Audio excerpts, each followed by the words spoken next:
Welcome, everyone, to the Community Development and Urban Planning Committee meeting for Wednesday, October 23rd, 2024. I am the Chair, Councilmember at Large Maria Cabrera. The meeting is now called to order. First, I'm going to start with taking the roll call for the members of the committee first, the ones here present, and then the ones online. Councilman Nathan Field. Vice Chair. Vice Chair. Councilmember Darby. Councilmember Brigida Fields. Present. Councilmember Yolanda McCoy. Councilmember Yolanda McCoy. Councilman James Spadola. Present. Councilman Vincent White. Present. Thank you. President Trippy Congo. Here. Thank you. I'm going to circle back to Shanae Darby, Councilmember Darby. Councilmember Yolanda McCoy. All right, thank you. As a friendly, now any council members that are not part of the committee that are here, if you could introduce yourself. Councilwoman Letitia Bracy at large. Councilman Xantha Alva, 3rd District. Kit Councilman Chris Johnson, 7th District. Councilman Harley.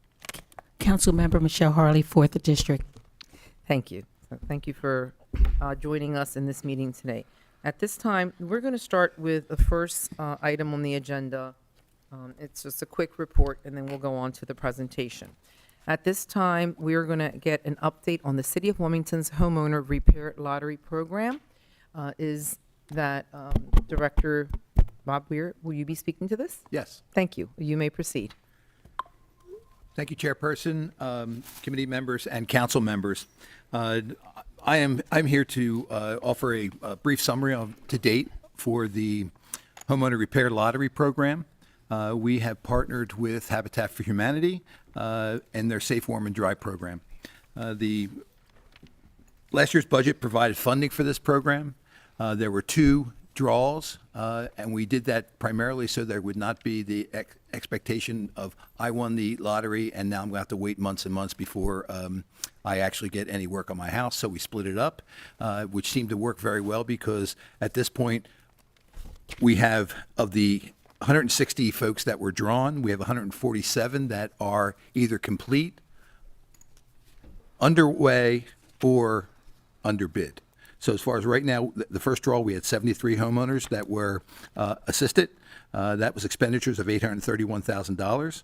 The second draw, there are 74 homeowners that are assisted, 10 are out to bid, 21 are underway, and 45 are completed.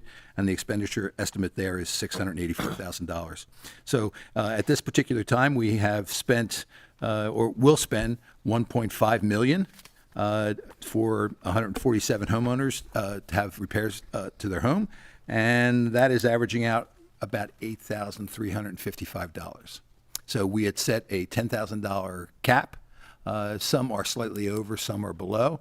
One of the ways that we're managing that is that we are managing the major repair as a first priority, and if there are funds left after that major repair is done, then the Habitat folks will consider how they can make that happen. To date, we've only had 1 or 2 complaints. And to my knowledge, they have been answered, satisfied, and rectified. That sounds good. Great. At this time, any of the committee members who may have any questions of Director Weir? Councilmember Fields? Yes. Thank you for being here and thank you for that report, Commissioner. My one question, I have a couple.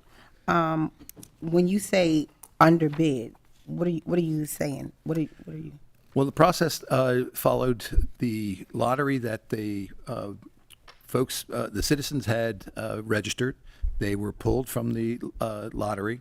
We then did investigation from Real Estate and Housing to make sure that they were who they said they were. They were living in their homes, they were homeowners, those type of things. Some of those folks, when we went to further investigation, fell out. So if we called 80, some that we're in the 70s, so there's a couple that fell out when we looked at that way. What Habitat then did is that we gave them that qualified list. They went out and actually contacted the homeowner, went out and visited them, talked about what their programs could offer to them, and then they had a contractor list that they would rotate through. I know that the Habitat's organization has worked very hard in hiring minority and small-owned Wilmington businesses. That was not always the case when we were working with them a couple years ago, but they have really stepped up there. So the work is estimated, then bid, and then it is awarded to the lowest and best bid. I say lowest and best because lowest is not really what you want all the time. You want lowest and best.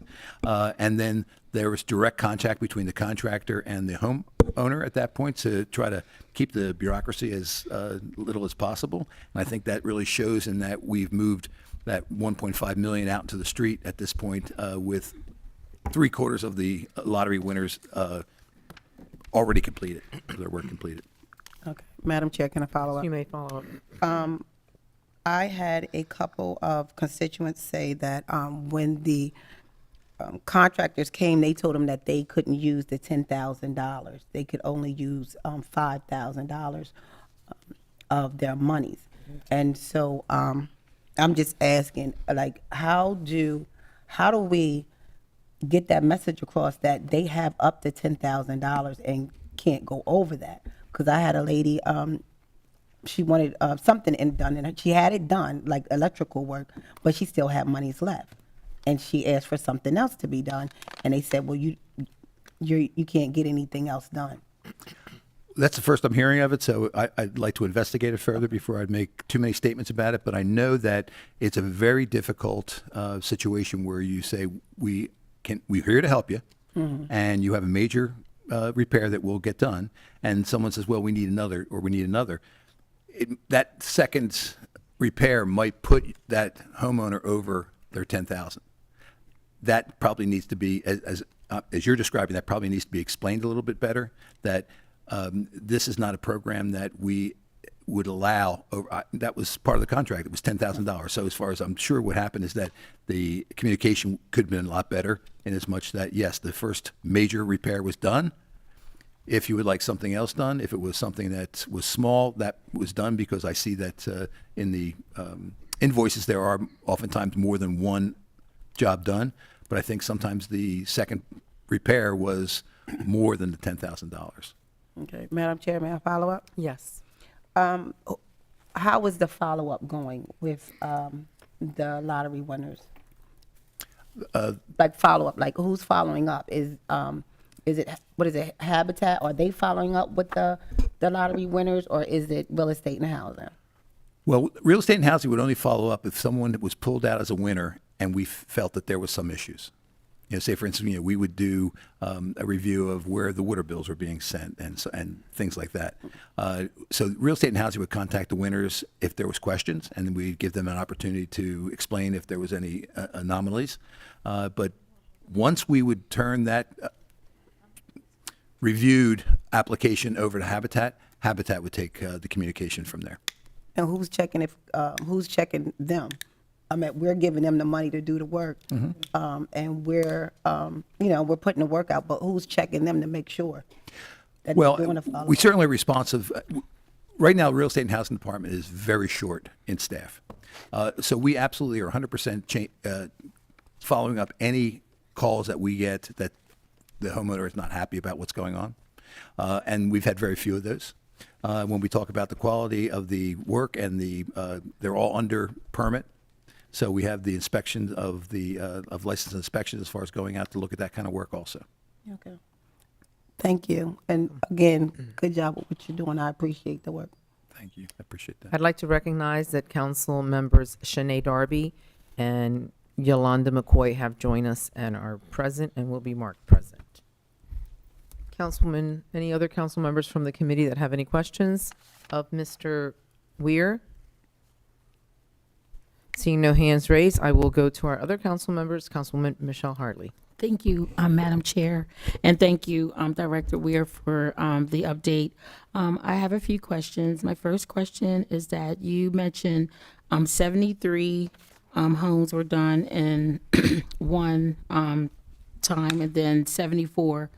I know that we voted on 1.5 million for this particular budget in June. So those numbers, are those numbers from the December lottery and in 2023, and the 74 from 2024 in March? Yes. So- Okay. Yes. Okay, were you going to say something? Okay, so the 1.5 that we voted on in June of this year, we haven't touched that money yet. Correct. So your update is basically on 2023, 2024. Yes, council member. May I follow up, Madam Chair? Yes, you may. So what is the plan for the 1.5 that we voted on in June? Another lottery. When? What we tried to do is we tried to manage expectations so that everyone has limitations, and what we have found in other programming is that if you go out and you tell folks that you are going to help them and you're going to have a contractor come out and all this is going to happen, and there's a gap of a month, 2 months, 90 days, that is not satisfying to the homeowner. Now, what we're trying to do right now is we're trying to finish up that second draw of the 23-24. We're just about there. If you'd ask my opinion, I think we're ready probably next month to have another lottery. But we have to have a lead up to it. We have to make sure that the citizens are aware. There's so many days they can apply, so forth and so on. Okay. One last follow-up, Madam Chair. Yes, you may. So the 10, you have 10 that is still outstanding from, Right now, 10 are out to bid, 21 are underway, and 43 are complete of the second drawing.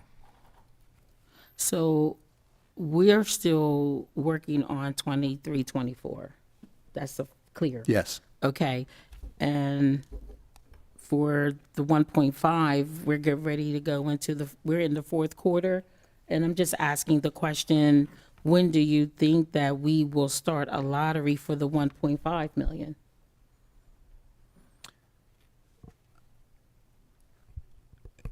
I believe we're ready within a month to start that. Okay. All right. Thank you. Thank you. Are there any other questions? Councilmember Oliver, then Councilman Johnson. Thank you, Madam Chair. Mr. Weir's Director, so you're saying there is no more money left over from the last 1.5 million? Is that what you're saying? It's all gone? The Besides the 10. previous year budget, we've spent and put out in the street. This year's budget that was just passed in July, we're ready to do that again. I guess my question would be, how many minority contractors are on these jobs? Because when we ride around, we don't see many of them. I see what I see, but I don't see a lot of minority contractors, black contractors, put it like that.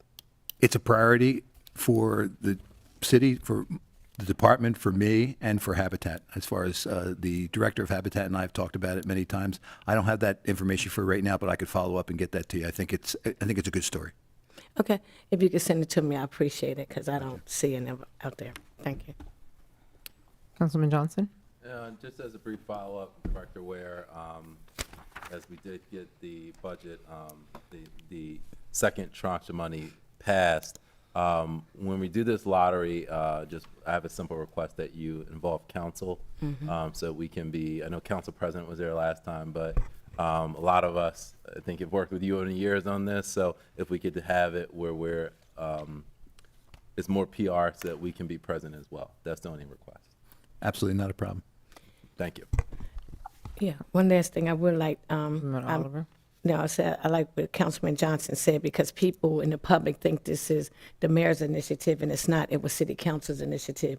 So for some reason, we weren't even included on the press release, and I thought that was very unfair. So hopefully, we will be involved with that. And Chris, really, we can send out our own press release. Thank you. I don't see any other members on, oh, Councilman Sodola? Yeah, just to follow up on that, I think that might be the theme of the night in terms of the importance of the administration engaging with council and the public. Thank you. Thank you for that. I don't see anyone online at this time. If there are any questions from members of the public, oh, Councilmember Harley? Yes, I just wanted to say to Director Weir that he has been doing a great job overseeing the project, and I'm excited that this is an investment that City Council proposing with our administration. It has definitely made a major impact in the community. And so I just wanted to take the opportunity to say thank you to Director Weir. We know that he's working with a short staff, and we are always hearing, I know I'm always hearing the great feedback from the community in terms of the impact of the home repair lottery and how a number of our constituents really, really, really needed that work done. So I'm just excited about this program, and I want us to continue this playlist as long as we possibly can. Thank you, Madam Chair. I agree with those sentiments, and a city that is well maintained is a good city. It improves the value in neighborhoods. To have a lot, to have those homeowners have that opportunity to do repairs which they may not afford at any other time. Is there anyone from the public present that would like to speak? If not, I do have someone online. Anyone that would like to speak or ask any questions to this issue? Okay, not seeing any, we will continue with Mr. Kevin Smith, who is in public comment online. You may proceed, Mr. Smith. Thank you for joining. Thank you, Madam Chair and members of City Council. I just want to say first and foremost to City Council, thank you very much for the faith that you've put in our organization to run this repair lottery. It's been a wonderful experience for us, having more access to the citizens of Wilmington and being able to help them. I do want to answer Councilwoman Oliver's question about minority contractors. As Director Weir has mentioned, this program has allowed us to do outreach and to connect with minority contractors more than ever. And so I'm happy to report that at this point, through August, 87.5% of the contractors we hire for the repair programs are minority contractors. So, many minority contractors are small, and it fits really well with the size of these jobs that we're hiring. We're replacing roofs, windows, doors, HVAC, critical repairs to keep many seniors in their homes so they can age in place. Excellent. And that is Mr. Kevin Smith with Habitat for Humanity. Councilwoman Oliver, you'd like to follow up with a question? No, I just wanted to make a statement. The new Civic Association President, Ms. Davis, they had a meeting down Stubbs last night, and that was one of the questions they asked me. So I just want to present that question because they brought it up last night and asked me the question. So I told them it was a meeting today. I know they're doing outstanding work because, as I didn't want to repeat what Councilman Hardy said, I do get the phone calls, but I would like to take back to my constituents. If someone can send me a list of the contractors that are being used, it would be well appreciated, because that was the question that was asked to me, and they said they don't see it. I'm too busy to be out there seeing everything, but that was a question they asked me to bring back. So I was just bringing the question back from the Civic Association meeting that was held last night at 5 o'clock at Stubbs School. So if someone can, one of the questions was asked, could I get a list of the contractors that are being used for the home repair, and is there any so you could just email it to me and I could forward it over to her. Thank you. Thank you. At this time, we're going to proceed with the next agenda items. I am going to make an announcement that substitute number 1 to ordinance number 25-053 to amend chapter 48, 24, to amend chapter 48 of the City Code to permit the cultivation, manufacturing, testing, and retail of recreational marijuana within certain commercial, manufacturing, and waterfront zoning districts. I'm going to be holding this legislation. However, everyone that is here this evening to speak to this, we want you to speak, we want you to stay, we want you to listen to the presentation that will be next given to us by Commissioner Coop, former superintendent of the state police. I want anything that you have on your mind at all to please ask that question, because I want you to leave here informed. Last night, during the zoning meeting, there was a change made, and we were going to vote before that today. But I would like to give the courtesy to my colleagues to have time to review the legislation, to be able to speak with the community, their constituents, the businesses, to get some feedback. So that way, when we do go to vote on this, it'll be a thoughtful vote that they don't feel was rushed through. There was a time limitation. Some of this came, maybe that's a question we can ask Commissioner Coop in terms of the timeline where it was rushed because the lottery, the dates, I don't believe that any of that was set in stone. And when this landed before us, we want to make clear that without the city stipulating where these dispensaries go, there is no mandate of where they would go. They could go wherever the state law dictates. So each municipality can come up with their own restrictions, which we did with commercial zones.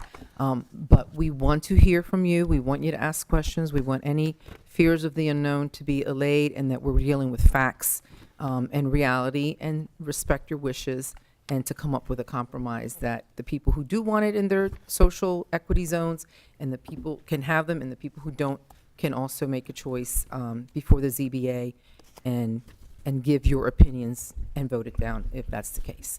So at this time, I do welcome. Excuse me. Yes, May I make a statement? Is it okay? yes, you may. I wanted to ask a question. How long has this been, I'm sorry, again. I'm sorry, when did this come from the General Assembly?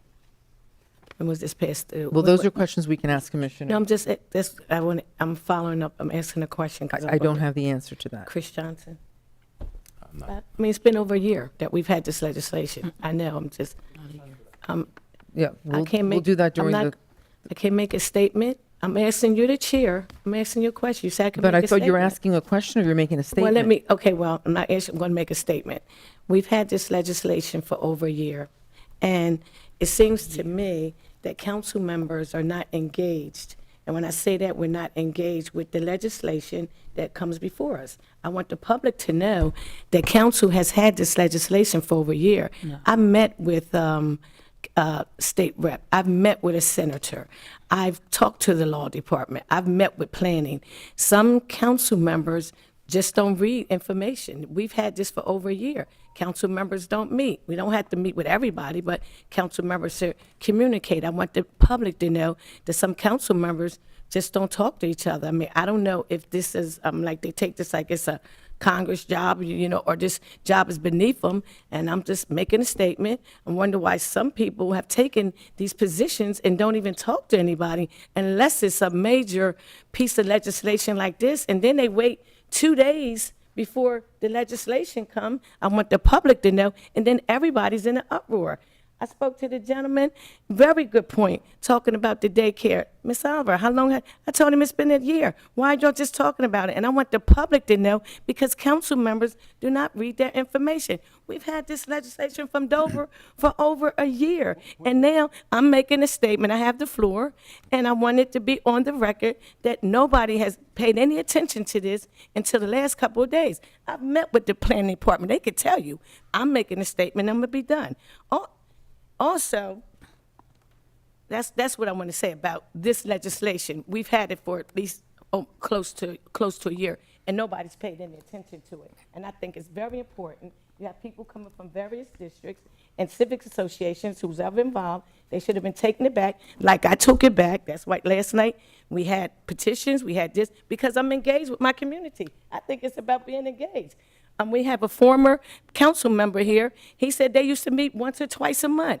If you don't meet, you don't know what's going on, you wait to come to the floor, you wait till a big thing, then everybody calls around and get the community very upset and get everybody involved. That's because you're not involved or you're not reading your legislation. Or that's all I have to say. Okay, thank you, Thank council you. member. Councilman Johnson? As a point of clarification, I believe it was passed by the General Assembly in April 2020, April 28th, 2023, enacted without signature by the governor in April 27th, 2023. Thank you. At this time, I would like Commissioner Coop to please proceed. Thank you for joining us again. This is your second time presenting before council. He did present in May at the Health, Aging, and Disabilities Committee meeting, where some of us were present, engaged, and we asked questions. So it wasn't something that was totally new. Maybe just some folks didn't know that was on the agenda that night. May I But be thank you. excused? Yes, Thank you may. You may Wasting proceed, people's time. Commissioner. Thank you and good evening. It's an honor to be with you again this evening. And I did bring a presentation. I think they're going to upload that for us. Yes, okay, there we go. We can get that presentation ready. All right. So thank you, and you can go to the next slide, please. So I tried to abbreviate tonight's presentation since we did discuss it in May, and just want to give you some highlights where we are, a little bit of history so folks understand the timeline, and then open it up for Q&A so I can answer the questions that you have. So you can go to the next slide. So the first update is just to refresh everyone's memory on the timeline. This timeline was implemented by the code in Title IV, 1343. And the first goal that we had was to establish our regulations. And anyone that's familiar with the state's process knows that once regulations are drafted, they have to be posted for public comment for 30 days. They come down. We have a chance to address any of the concerns raised by the public. We can make changes, or we can just address them, and then it gets posted again for 10 days to be final. We went through that process. We got such good feedback from the industry, from the public, that we didn't want to dismiss that feedback, so we actually changed the regs to reflect some of the suggestions we got, which required us to repost and give us a new deadline, which was our final, and that was September 11th. So the regulations are posted. They're on our website. They're with the state registrar. They're available for anyone that hasn't seen that wants to go look at them. The next target we had in the code was September 1st, and that was to start accepting applications, all applications. That is an online process on a program called Salesforce, and we were ready 2 weeks early, so we opened 2 weeks early, August 19th. It closed on September 30th. I will tell you that opening 2 weeks early didn't help us any because most folks did not finalize their applications until the last week, and some of them the last 2 days. So that created an incredible amount of work on our staff that we thought we were going to be able to spread out before our lottery. As you remember, when I was here in May, the original code talked about competitive scoring, and with the amount of applications that we get based on what other states had done, we realized the only way to do this fairly and safely is to use a lottery. So folks have to meet minimum qualifications. They're reviewed for that. They pay their application fee, which allows them to advance to the lottery. And then the first target in the code is November 1st, that we shall, and this was specific language, that we shall begin to issue 60 cultivation licenses. And then December 1st, we shall begin to issue our 30 manufacturing, followed by March 1st for retail and testing. Our goal is to get those out sooner because we want to allow the industry to be able to start to navigate the process to getting towards active license. Next slide, please. The types of licenses, again, just to remind everyone, cultivation is 60, manufacturing is 30, retail is 30, testing lab is 5. And this does include 47 social equity licenses in that 125. You can see the breakdown under each category. And tonight, I think it sounds like the focus of the ordinance conversation is on that retail number, which is 15 open and 15 are social equity. The next slide, please. There is a application fee that was required for each license application before we would consider it, and that is a non-refundable fee of $5,000 for what we call an open license. That's anyone can compete. Those that are eligible for social equity they only pay $1,000 for their application. Micro business, which is just a smaller business, you agree to have less than 10 employees. And if you're doing cultivation, you agree to a 2,500 square foot cultivation area. Those fees are also reduced. If you are awarded a license, your annual license, or excuse me, biannual license fee is $10,000 unless it's social equity or micro business. It's discounted. Sunday sales, much like alcohol, will require an additional license. And much like alcohol, our stores, so to speak, that are licensed under us will be closed on Thanksgiving, Easter, and Christmas. Next slide. There's an additional license type that came about with HB 408. This is called the conversion license. This is leveraging the industry that already exists in Delaware. That's our medical marijuana industry. They are paying a much higher rate to convert their license. They'll still be required to provide for our patients, as will any of our retail stores. They will have to provide for patient customers as well as adult use customers. But this process will allow us to generate, the number's looking closer to 4 million, because we do have one of our licensees that has already decided not to convert 2 cultivation sites. They're just going to convert 1. But through that, it's raised about $4 million, which will support our Marijuana Social Equity Business Development Fund, which is going to be a grant program for the 47 social equity selected applicants. Next slide, please. The licensing process, just a quick overview. The license application process, again, I mentioned minimum qualifications is what we're reviewing for. At that time, the applicant only has to commit to us as to what county they're going to operate in. So we don't know where they're actually planning or hoping to get a site, but they do have to commit to the county, because we had to ensure that we were dispersing these licenses throughout the state for business sense, and also for the counties and to have a benefit for their customers, citizens, consumers, as well as folks that are developing businesses, that they'd have an opportunity to compete. The lottery drawing is our selection process. That is scheduled for tomorrow, and that will be broadcast live on Facebook Live, and you can pick up the link at our website. We'll be posting the link tomorrow morning between 8 and 8:30. The first drawing is scheduled to go off at 9, and we'll be doing 21 different license categories tomorrow for that. And then after that lottery, those selected applicants will be notified, and they'll get an official notification within 10 days of us conducting the lottery. But as of tomorrow, when we do the lottery, they'll actually see their numbers. They'll be broadcast, and we'll be doing a press release immediately after, the next day. So everyone will be able to see those numbers, but you won't know who those individuals are unless you're the license holder. You'll know your number. When we officially notify them, we will be doing another press release that will indicate who the recipients are and the county of operation they committed to. Once they go through that process, they'll get a notification from us for the supplemental application process, which will be much more rigorous. They'll include criminal history checks, their financials will be examined, as well as them providing much more detailed plans of operation, safety, security, and things like that.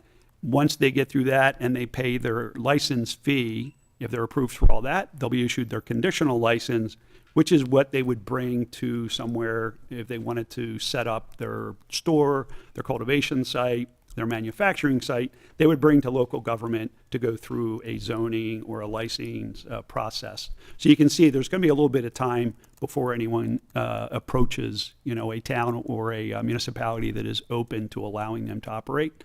But once they have that conditional license, they'll work on that, and they'll get to a final step where they will notify us that they're ready for their final inspection. And that's when we do that, then we can issue their active license, which is when they can actually open for business. Next slide. This just gives you an idea of how we dispensed the licenses throughout the state. We broke this down. The top line, the number of licenses, is what we're issued, and that's the 125. There's 11 different categories over the 3 counties, and we base this on population and activity that we see in our medical program. And you can see there that in the field of retail, LT7, open retailer, there will be 7 licenses available for Newcastle County. there will be 7 social equity retailer licenses available for Newcastle County. So they will be, the social equity retailers will be selected tomorrow in our lottery. Open retail will be a separate lottery that we'll be conducting in December because we received well over 500 applications for the 15 licenses we have available, and our team is still evaluating those applications. Next slide, please. This is the actual spreadsheet that we're working on. We just set out another press release this morning to explain how this lottery process will work. But you can see the highlighted areas. Those highlighted areas in yellow indicate a category where we will not have to have a lottery, and that is because the number of applications was equal to the number of licenses available or was below it. And that's what happened in microcultivation Newcastle County. Initially, we had anticipated 9 licenses available there, but when we only had 6 applications, we took those 3 and we moved 2 to Kent and 1 to Sussex to try to meet the demand of the applicants. So those categories will all be in the lottery tomorrow. You can also see that micro manufacturer in Sussex County, that was 3 apps for 3 licenses available, no lottery necessary there, and those folks all were evaluated and met minimum qualifications. Same thing happened for open testing lab, social equity testing labs, and social equity micro cultivation in Newcastle County, where we matched up. So they will not be in the lottery. Open retail, as I said, will not be in tomorrow's lottery. We're still completing our audit for minimum qualifications, and they will have a separate lottery in December. But tomorrow we will be making 21 different category draws for the lotteries to issue those licenses. Next slide, please. Just a little focus on Newcastle County, since that is where our city of Wilmington is located. And right now, as we pointed out, there are 7 social equity, 7 open licenses that will be awarded to operate in Newcastle County. Again, I don't know what their intent is for location. I do want to point out, in the conversion license process, we already have 5 approved conversion license retail locations in Newcastle County. So they already exist. They're open, serving our medical community, medical patient community. None of them are in the city of Wilmington.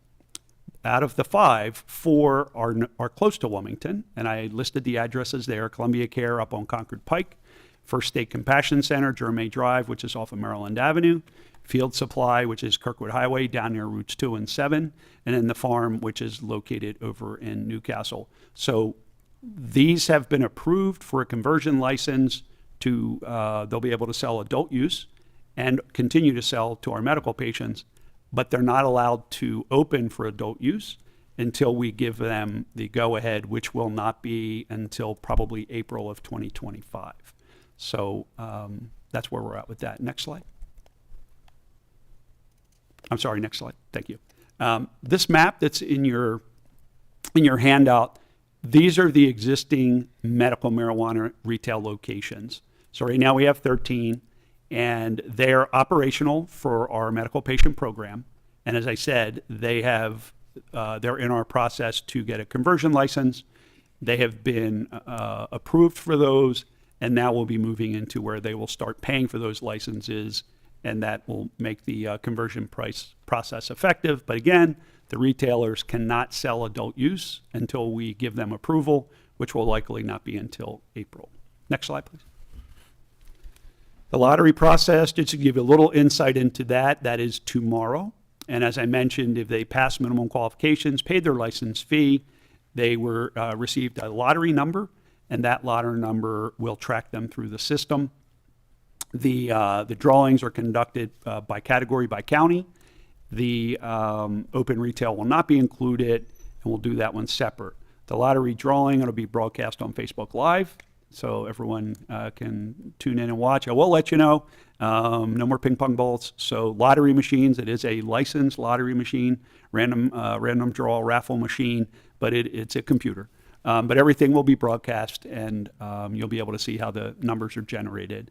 So then we notify the selected applicants, the conditional license that we talked about, and then once they've met all the requirements, and I specifically put in there 1354 from the code that we'll actually talk about, then I can issue an active license. But that is where local jurisdictions, city, town, or counties still have the authority to decide if that establishment has met all their zoning requirements and things like that.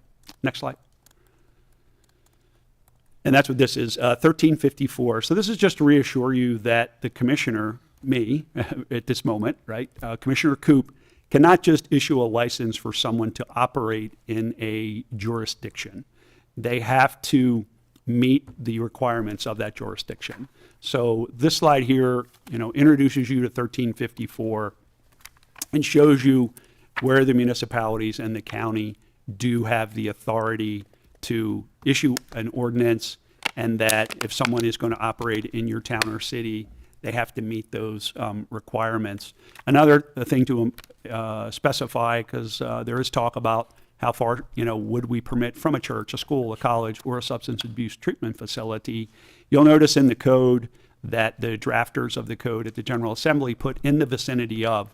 And after I took my position, we did talk a lot about this, whether we should set a specific limit.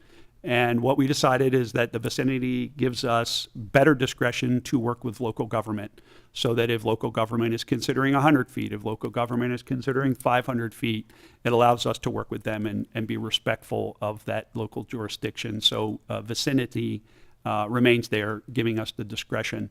It also specifies that a licensee of the same type, so that would be, say, two retailers, they cannot be within 1,200 feet of each other if it's in an incorporated city or town, and if it's in a rural area, it's 1 mile. Next slide, please. So continuing in 1354, down to G, again, want to emphasize the authority that the city has here. And you can see there that I may not grant that license unless they have, it's referred to here as a certificate of compliance from appropriate political subdivision. Some towns and cities may not issue an actual certificate of compliance, but the applicant, the licensee, is going to have to demonstrate to us that they have met all zoning and permitting and business requirements for the jurisdiction that they're applying for, and that'll be part of our review and background. So again, just reminding members of council the authority that you do have as a city. Next slide, please. And this brings us to our questions. You'll see at the end, after the questions page in your packet, you'll see there's a couple reference slides. We may talk about it here today. Some folks ask about the Justice Reinvestment Fund. What are the guidelines for that? How's that going to be dispersed? So I have that as one of the reference slides because there's a large list of things that the Criminal Justice Council consider. So that's why that's there. But at this point, Madam Chair, I'm ready to answer any questions you or the members of council or the public may have.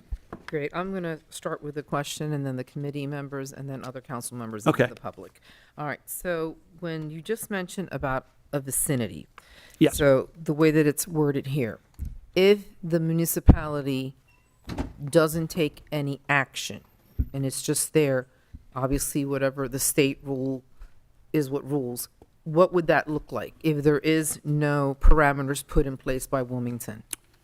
So if Wilmington didn't put a set distance, right? If you didn't put a set distance on how far one of the businesses, we can say a retailer, if you didn't put a distance on how close or how far a retailer had to be from a school, from a church, from a college, or from a treatment center, then if someone presents an application to me and they show that they have all the approvals for permitting and zoning, and they've paid all the fees for the city of Wilmington, and the city of Wilmington is not opposing their location, then the way the law is written is that I have the discretion to review that with my team and determine if we believe that that location is too close to any of those. And I would have the authority to refuse to grant the active license. I could say that it's too close to that church. So that's what the vicinity gives me the discretion to do.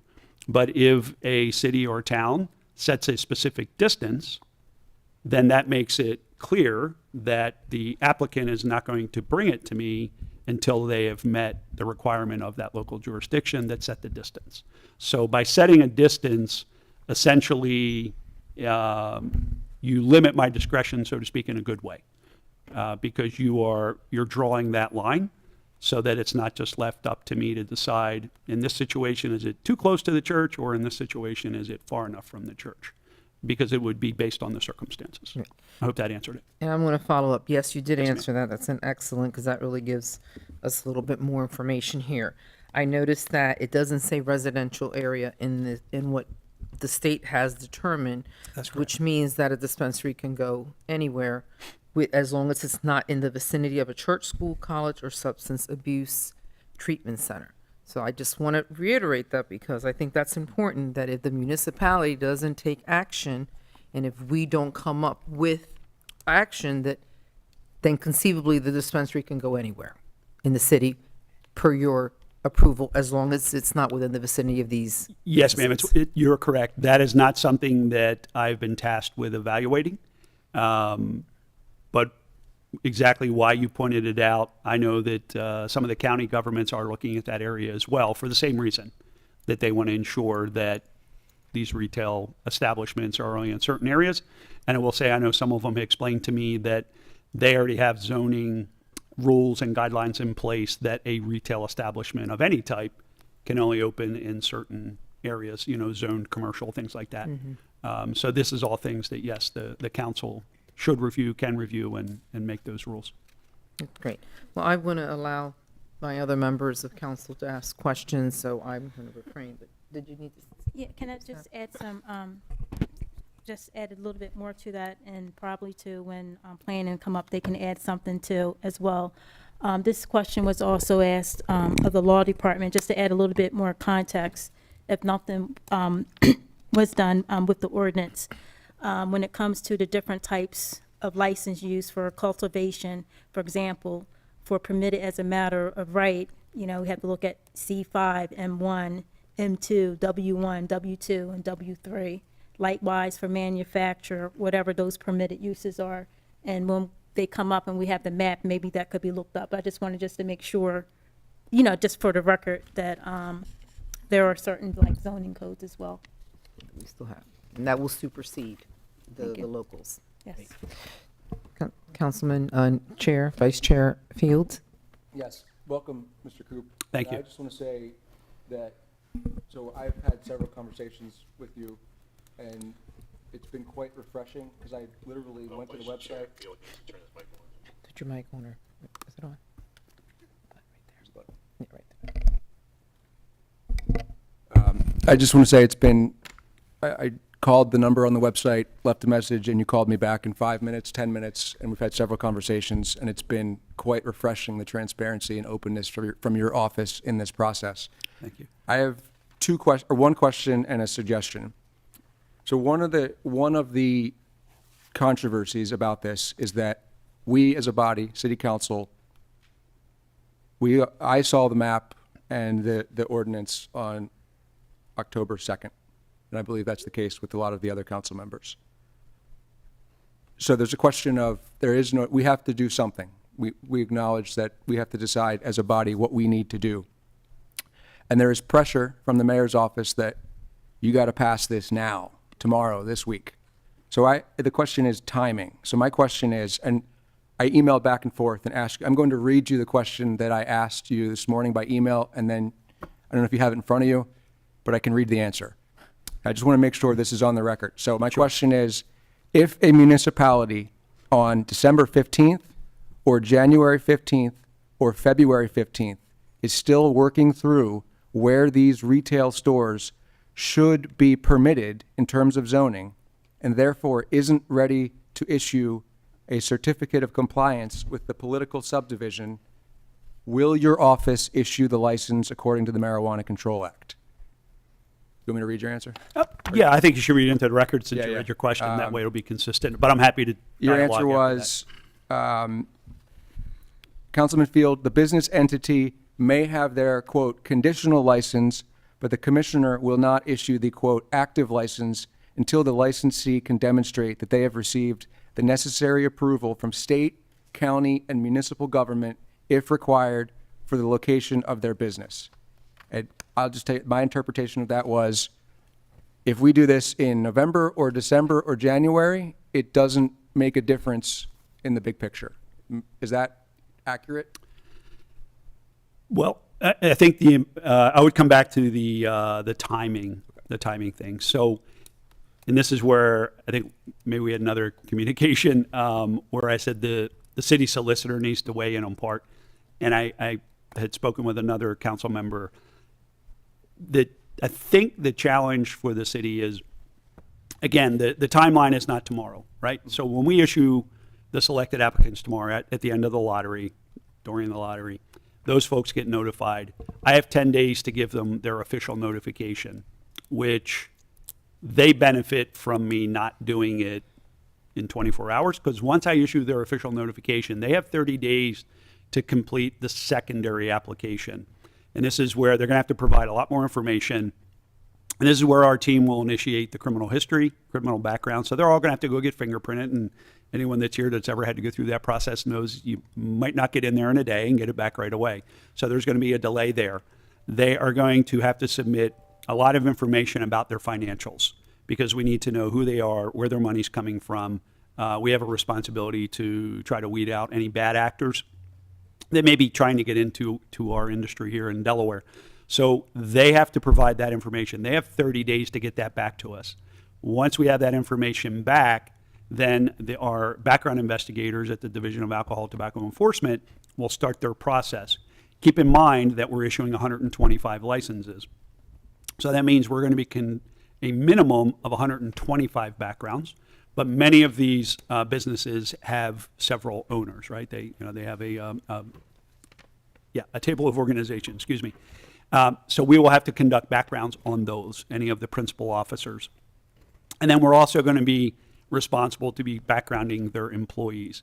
So the critical time for a local jurisdiction is going to be when we complete that process and they have their conditional license, and they're going out then to try to secure the location where they want to operate their business. They're going to have to come to that government and meet whatever requirements there are for zoning, for business licensing, those kinds of things. So what I would envision is that if someone got to that phase, so again, that's going to be at least 30 days out, probably longer till we give them their background, but they're going to be approaching a city or the city, and they're going to be saying, I've located this retail site. I want to open a marijuana retail store there. I've negotiated with the landlord. I have a lease. What do I have to do to get permitting business license from the city of Wilmington?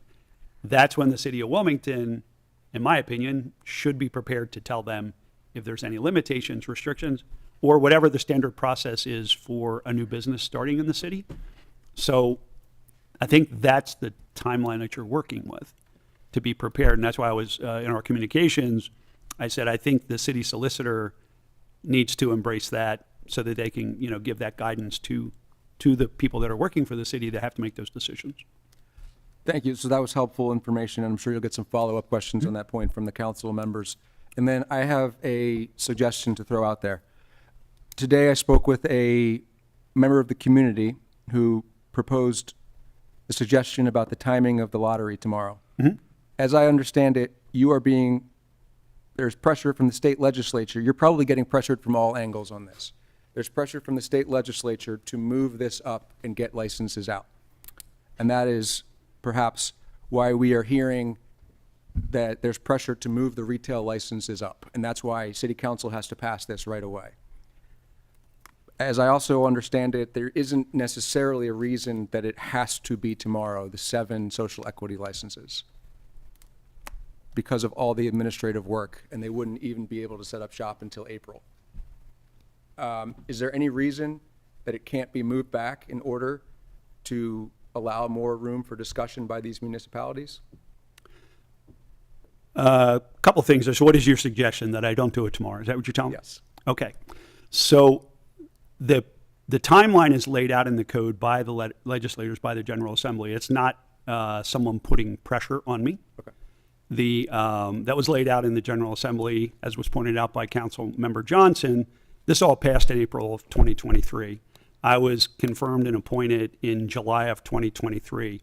My task is to set up this industry, to get it operational. If you read the entire bill One of the goals is that the reason, and marijuana was personal consumption, personal possession up to 1 ounce, that was all legalized in April of 2023. So citizens of Delaware have been able to consume it, possess it. They can't smoke it publicly. They can't have it can't use it in the car, but they've been allowed to use it. So the other side of that argument is there's people coming to me, coming to government saying, you made it legal, but I can't legally buy it in my state.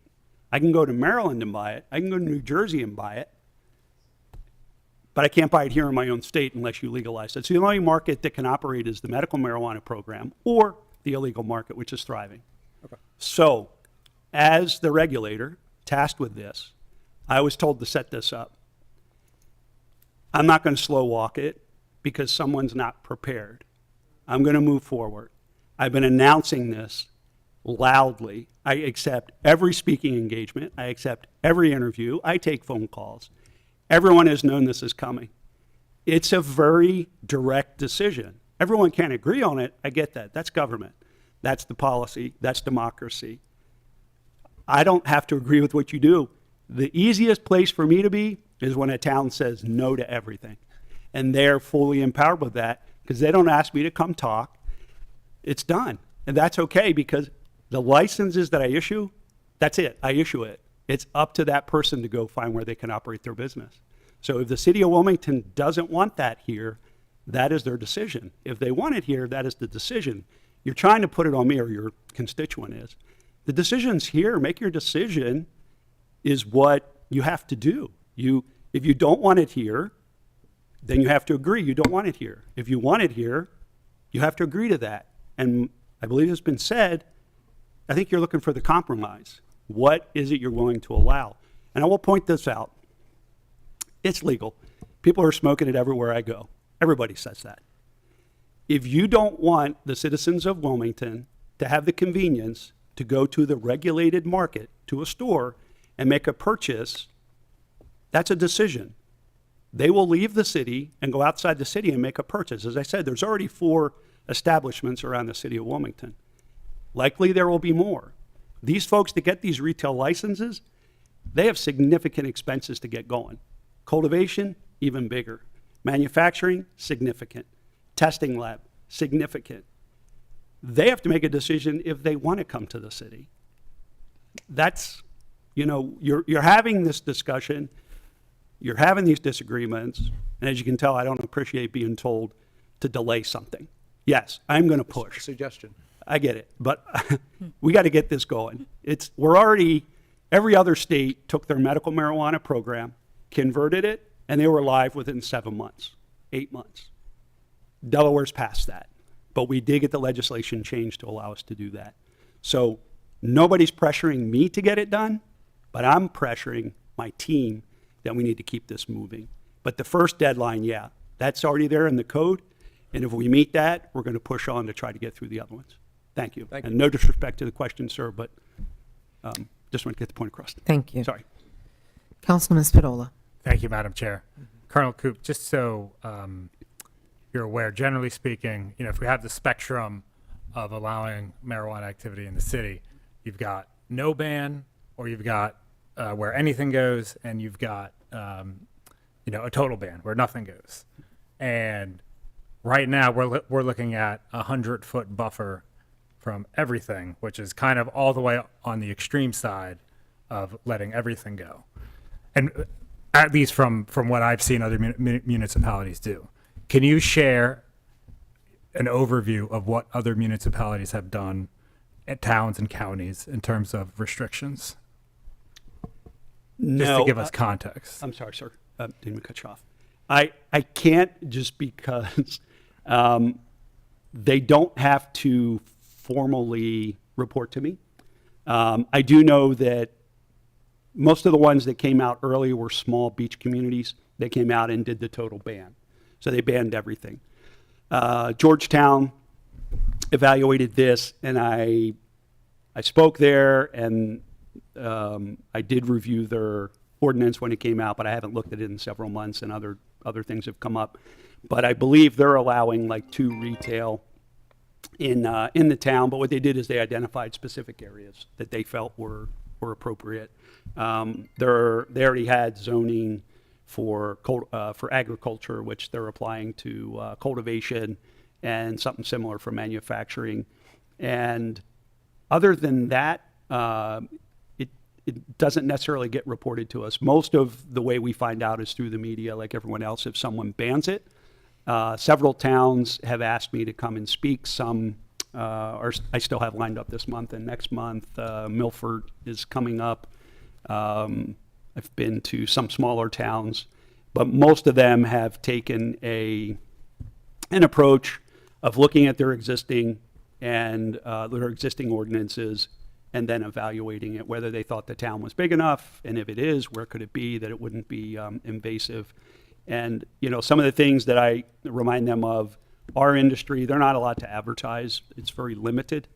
Unlike if you see smoke shops, vape shops, they have signs in the window, they have marijuana leaf showing, CBD. Some of them have even started to sell marijuana. Our Division of Alcohol, Tobacco Enforcement and the Department of Justice are cracking down on them because it needs to be done. They're operating in this area we call the gray market, which is under the 2018 Farm Bill, something that the federal government is working to revise. But all of this is going on at the same time. And what I'm seeing is, different towns, when they invite me out, that's what they have done. They've talked about it. They're just like you're doing. They've debated it. They're talking with their constituents, and they're making a decision on, are they comfortable allowing it? And if they are, where? Thank you. Can I have a follow-up? Yes, you may. Thank you. Can you talk about the fiscal impact for your municipality specifically? I don't believe the municipalities are getting a cut of any of the application fees or any of the 15% sales tax. And please correct me if I'm wrong, but on top of that, can you share the amount of jobs per cultivation facility, per retail facility, generally speaking? So to answer your first question, you're correct. In the code, with the accounts that are set up, there is no direct payments to the counties or to local municipalities. So any funds that come in through my office go directly to the Marijuana Regulation Fund that's overseen by the state treasurer. Any of the tax dollars that come into the Division of Revenue, the same thing, they will go into the Marijuana Regulation Fund. And the way that fund is governed is at the end of the year, the first thing that fund has to cover is the operating expenses of my office and any other office that was received positions under the Marijuana Control Act. I was told by the Office of Management and Budget at our JFC hearing that cost right now for, it's about 34 positions, is about $5 million operating per year. After that, the General Assembly also has to pay the administrative cost of the Criminal Justice Council, and that is for their oversight of the Justice Reinvestment Fund. The Justice Reinvestment Fund will be funded each month. Actually, they say the preceding month. So once the taxes are tallied for the preceding month, 7% of the total tax revenue will go into that fund each month. We estimate that fund, if on a low end, should be probably receiving about $2 million to $3 million a year, which the Criminal Justice Council then has the authority and the responsibility to disperse to communities, government, different agencies related to initiatives and grants that they determine appropriate. And that's one of the, it's one of the reference slides near the back. And that is Section 1387 actually breaks down what they're supposed to consider. But that is, again, separate from my office. And then there's another fund, the Marijuana Social Equity Business Development Fund, that received $2 million from the bond bill for economic development. And as I said, we're going to raise $4 million for that through our conversion license process. And that money is specifically for my office to create a grant program similar to the Division of Small Business grant, EDGE grant program for small business economic development, and we'll be responsible to administer that to the 47 selected social equity applicants. So it's a long way of saying you're correct. None of the money that comes in is specifically direct it back to towns, cities, or county government. But I will say, after the General Assembly pays those required bills, the operating expenses of the agencies that are involved, they then have the discretion on how those funds are spent. Sure. That's how it's written in the code. Can you touch on the latter part of the question in terms of, based on your experience, what you've seen in Delaware across the country, how many jobs are we talking per retail facility, per cultivation facility, average salaries there? So based on what we've seen in the submissions, the business plans that have been submitted in the applications, I would say retail, most of those are probably looking at, 10 to 15 employees. Manufacturing, depending on the size of them, could be looking at the same. Cultivation, maybe a larger pool because of the size of their cultivation, depending on that. So it could be more. I will say that the medical marijuana program that's in existence right now, which has basically 32 different sites among 6 businesses and 1 testing lab, which is the 7th. In that field, when I first started in July, they had about 350 employees statewide. That number is down. It was down to about 255 in September, but we anticipate with this process and the conversion license process, that will go up. So since this industry is about 3 times the size of that, we could anticipate that we'll see that kind of growth in the job market. Thank you. Thank you. Thank you, Councilman Spadola. Any other council members from the committee that are online that have any questions?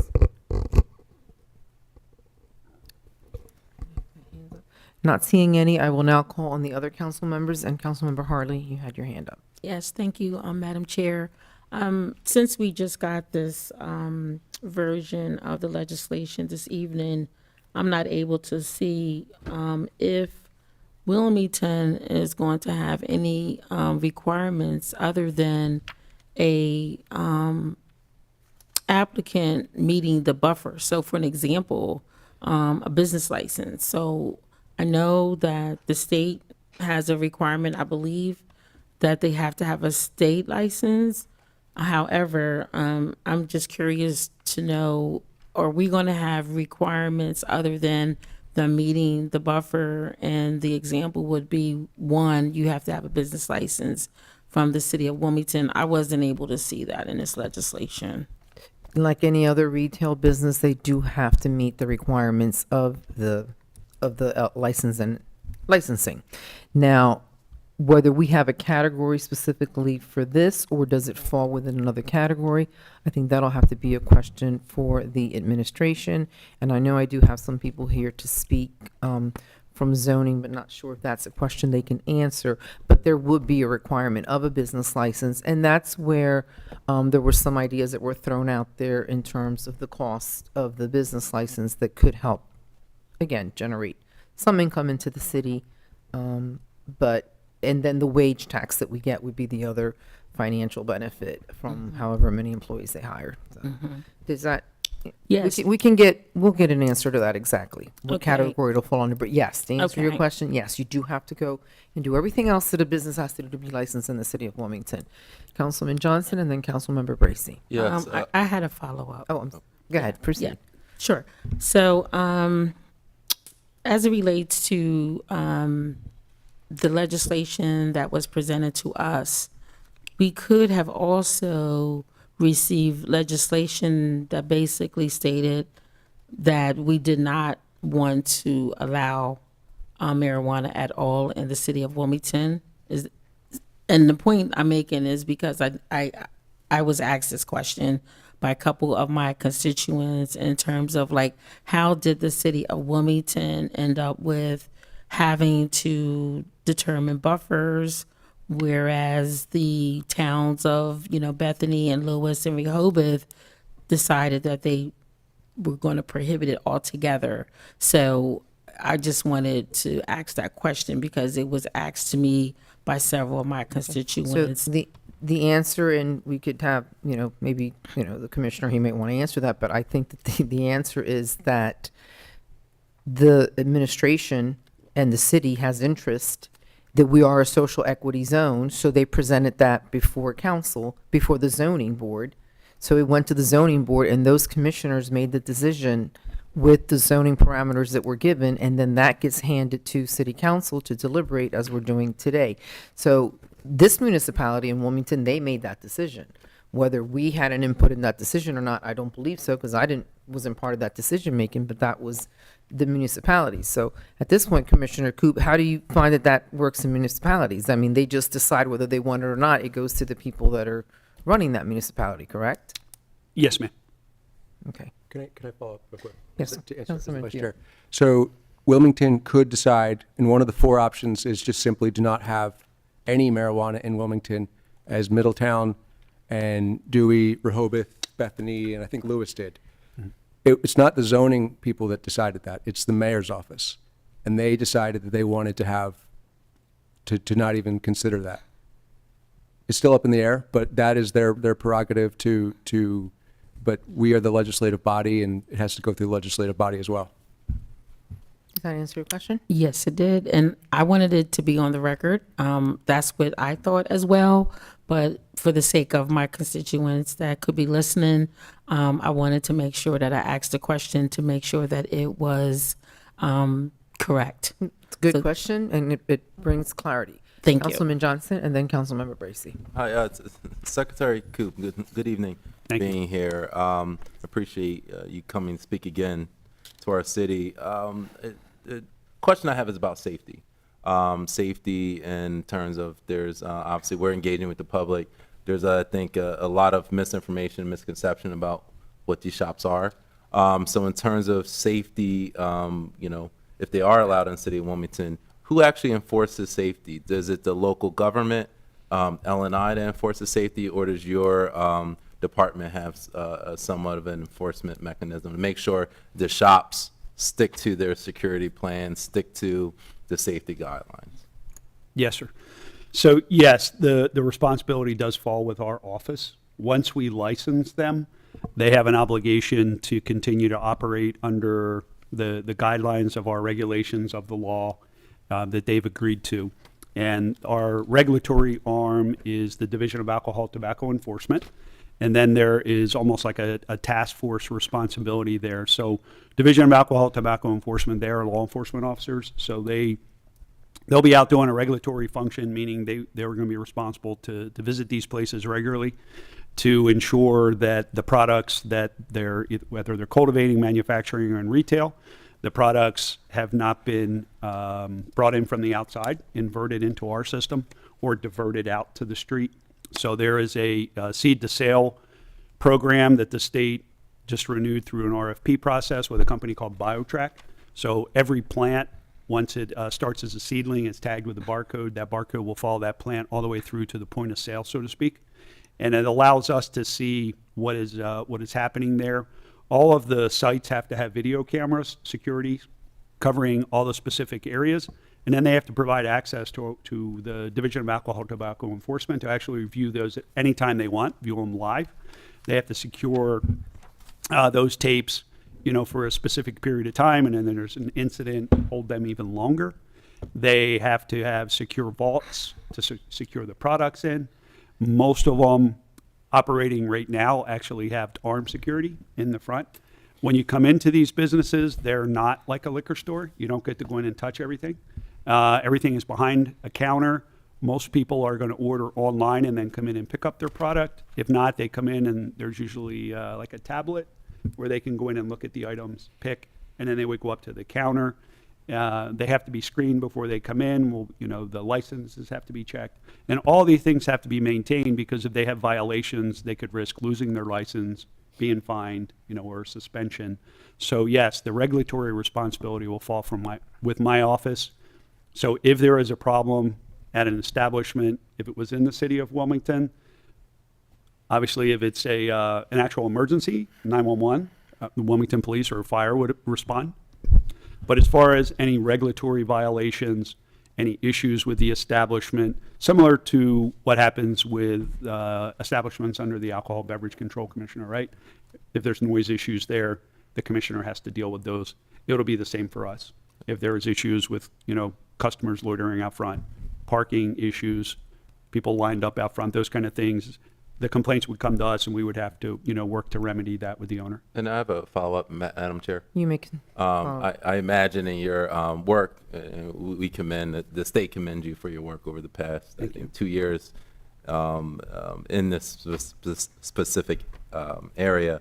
I imagine you've traveled around the country, gone to conferences, seen other states from the West Coast to the East Coast. So as long as, and this is, asking for your opinion, as long as it's in a proper commercial zone, can the city of Wilmington have an establishment that is safe for the community and not dangerous? I think it's as safe in the city of Wilmington as it is outside the city of Wilmington, as long as, again, there are specific things that they have to have in place to satisfy their license with us. And then they also have a responsibility to the community. So they're going to have a site, that has ample parking. Like I said, the business is not like somewhere where someone comes and spends a significant amount of time. For the most part, most of the customers are, not there long, but you have to have parking. You have to have accessibility and things like that. With those requirements, we anticipate that, yes, this industry will be secure and, as safe as possible. Thank you. Councilman Field. Thank you. I have a follow-up question on the theme of, I'm so sorry, Councilman Field. Councilmember Bracy was Oh, next. I don't sorry. want to, we'll follow up with you next. Colonel My Coop, apologies. thanks for being here. I just had one quick question. You mentioned the 14 marijuana retail store licenses for Newcastle County. Yes. But are the conversion licenses included in that 14, or are they separate? They are separate, ma'am. Okay, all right, that was my question. Thank you. Yes. Councilman Field. a question on a concern that I've heard a lot. And since marijuana has been legalized, it is still illegal to smoke it in public. Yes. And this is a complaint I've received a lot.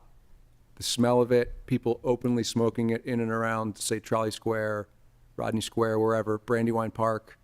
It's a real issue. The police either are unable to enforce that or unwilling. And so the question is, I have confidence, because like I said, I've been very impressed with your professionalism and responsiveness, that whatever happens inside any of these dispensaries is going to be secure. I feel just very confident in that. But the concern that a lot of people have is that based on the lack of enforcement of public smoking of marijuana in the last year and a half, that once someone leaves the shop, walks not right in front of it, but starts walking down the street in an urban, densely populated area, to what extent will your office be doing anything or be able to police that activity once they leave the immediate vicinity of the shop? I think it's the second part of your statement there is we're not able to police that. As you said, it already exists today, and we're not even operational. Mm-hmm. So, and that quite frankly, that was HB1. HB1 legalized the adult use of possession and use of marijuana. So In private. in private, Not in exactly. public. So then in public, it is a police problem. It always, when it was illegal to even possess it, smoking it in public was a police issue. So that didn't change. But as you pointed out, with law enforcement resources, with public perception, it's now legal to use. Are there ample resources to address that? Do you want your law enforcement agencies addressing that? That is an issue that we have to decide as a society and, as a community and the law enforcement community. And that struggle, that discussion, pretty much everywhere I've gone, that has come up, right? That people smell it, they don't like it. What are we going to do about it? It's here. Yeah, and just But my office, we're not able to regulate that. Other than, if law enforcement did come to us with a strategy and there was something we could do to assist, we would certainly be open and, work with the community. But like you said, our authority is that licensed establishment. Much like alcohol, right? Someone gets a beer at the liquor store. I don't know what the ordinance is in the city anymore, if you're allowed to drink alcohol in public or not. But as a society, where are we at on that as far as enforcement, enforceability, all those things? Thank you. And just to quickly follow up on that, just more of a comment, but that is the challenge, one of these issues, and what is driving, I would say, fairly significant opposition is it was a bargain. It's legalized, but not in public. And when so many people see people flaunting that and with impunity, it doesn't inspire confidence amongst a significant portion of the population when they hear that there will potentially be significantly more places to buy this in their city, since there hasn't been any enforcement yet. Thank you. Thank you for the question and the answer. We have Council President Trippy Congo. You may proceed, sir. Yes, thank you, Madam Chair. The cities that have not allowed any marijuana sales, did they ever express their reasons why? Was it based on what they observed in other cities that did allow marijuana sales? What was that based on? Did they express any reasons why? Their reasons why? Yeah, most of the ones, especially other than Lewis, that had me come speak to them twice, most of the towns down there made those decisions very early on, shortly after I was appointed. Never had a direct conversation with me, and anything that I knew, I just heard in the media them discussing why they didn't want it. Does that answer your question, So Mr. President? I wasn't part of the conversation, sir, I guess is what I'm saying. So I don't Okay. have, they didn't share with me why they don't want it. I will share with you as the commissioner and understanding this industry better now than I did before I was assigned to this job. Those small communities that are seasonal probably wouldn't be that attractive for someone to set up a store anyway, because to be sustainable, they need high volume. And if it's in such a small community, they might not have sought them out anyway. So it's, most of the industry down there probably will look to operate outside of, those town limits. Although Sussex County will present unique challenges because they created a 3-mile buffer around any incorporated town, a 3-mile buffer around any church, a 3-mile buffer around any school, and a 3-mile buffer around any treatment center for retail. Cultivation, manufacturing, and testing just fall under, I'll say, traditional zoning in Sussex County, but the county passed that ordinance. It has not been challenged yet, but there is a group that just sent a letter publicly challenging that ordinance, so I'm not sure where that'll go. Okay, thank you. Yes, sir. Thank you. Councilman Spadola? Thank you. What have you heard? There's no comparable in Delaware, obviously not yet, but other cities, as comparative to Wilmington as possible, what have you seen in terms of traffic studies done around retail shops and amount of customers per day?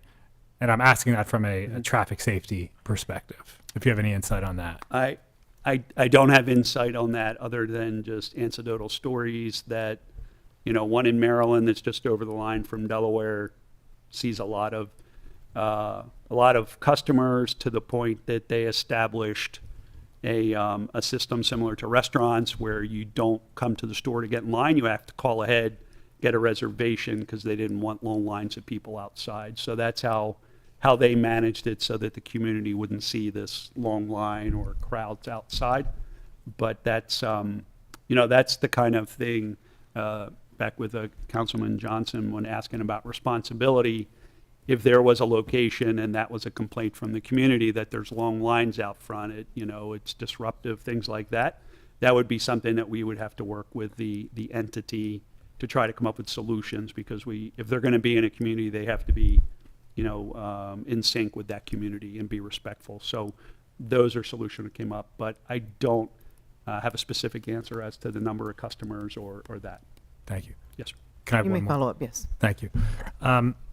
One of the other, on one hand, there's quote unquote only 15 licenses coming to Newcastle County. I think 5 to Wilmington. But on the other hand, we know this is just this year. What do you know about the issuance of licenses over the next few years? Or has that been settled on, or is that just all up to the General Assembly? Any insights there? So it's in the code, and they've actually given some discretion to the commissioner, my office, excuse me, that it's in the code after August 1st, 2025, that the commissioner has the discretion to assess the industry. And if we deem, the office deems that there are areas where there is a demand, there's an interest, and the market supports it, that at that point, the commissioner can then propose additional licenses. Quite frankly, at that point, there'll be, we'll have a new governor in January.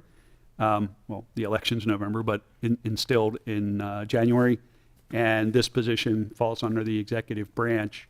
So depending on how that governor feels about the industry, any growth would be in concert with, the governor's approval. Thank you. Yes, sir. Thank you. Are there any other questions from council members? Because otherwise I need to open this up to the public. Any hands up? Nope. Okay, at this point, we are open for public comment, questions that you might have. Definitely encourage it. Do we have a list, a sign-up list? If we don't have a formal sign-up list, whomever would like to come up first, or okay, and you'll come right up to the podium, and please watch your step, because there is a little step there that'll trip you up.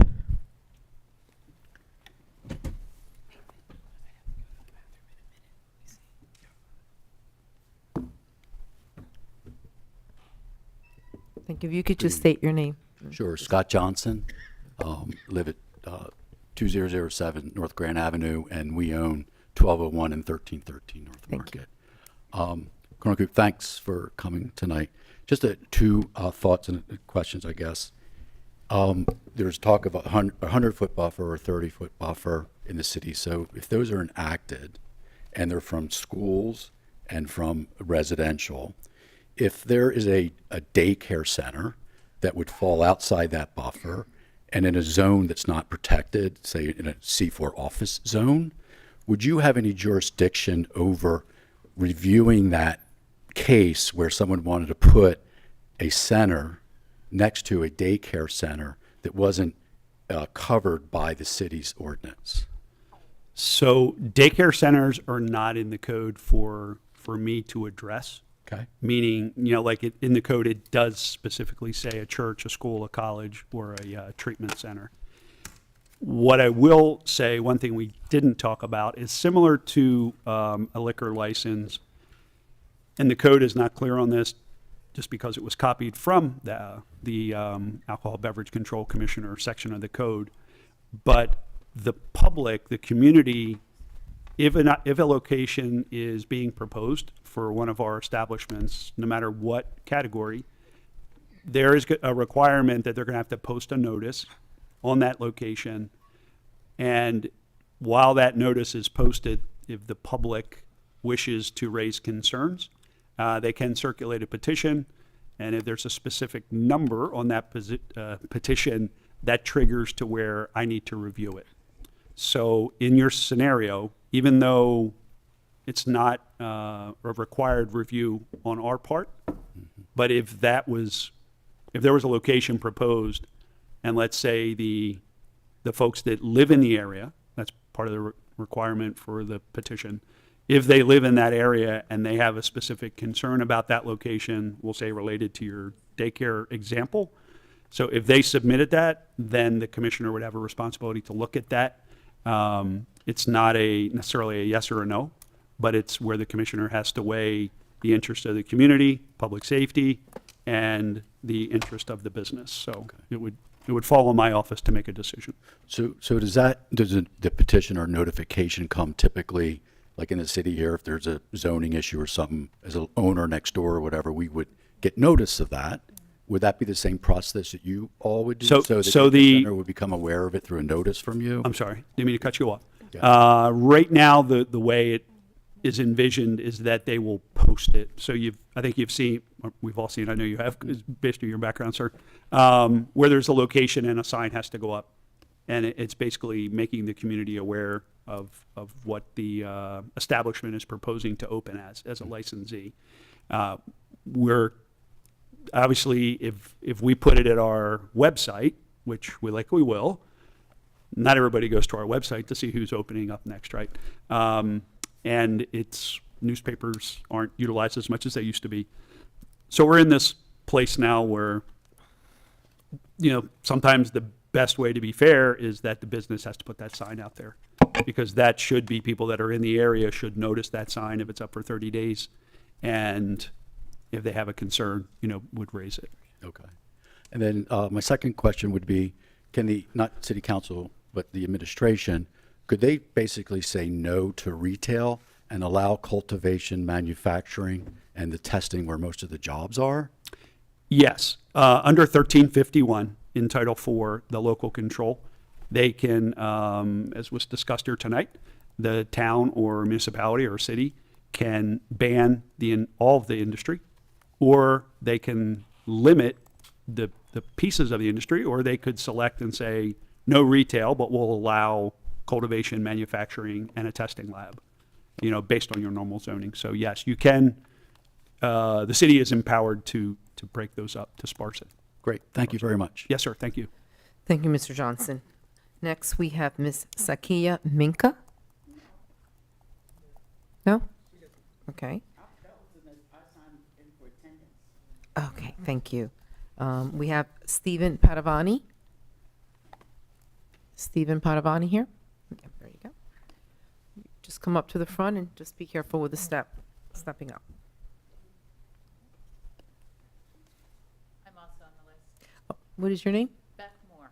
Beth Moore. Okay. Beth Moore, I'll let you proceed, and Stephen, you'll be next, since she's closer. So I'm just reading them in order.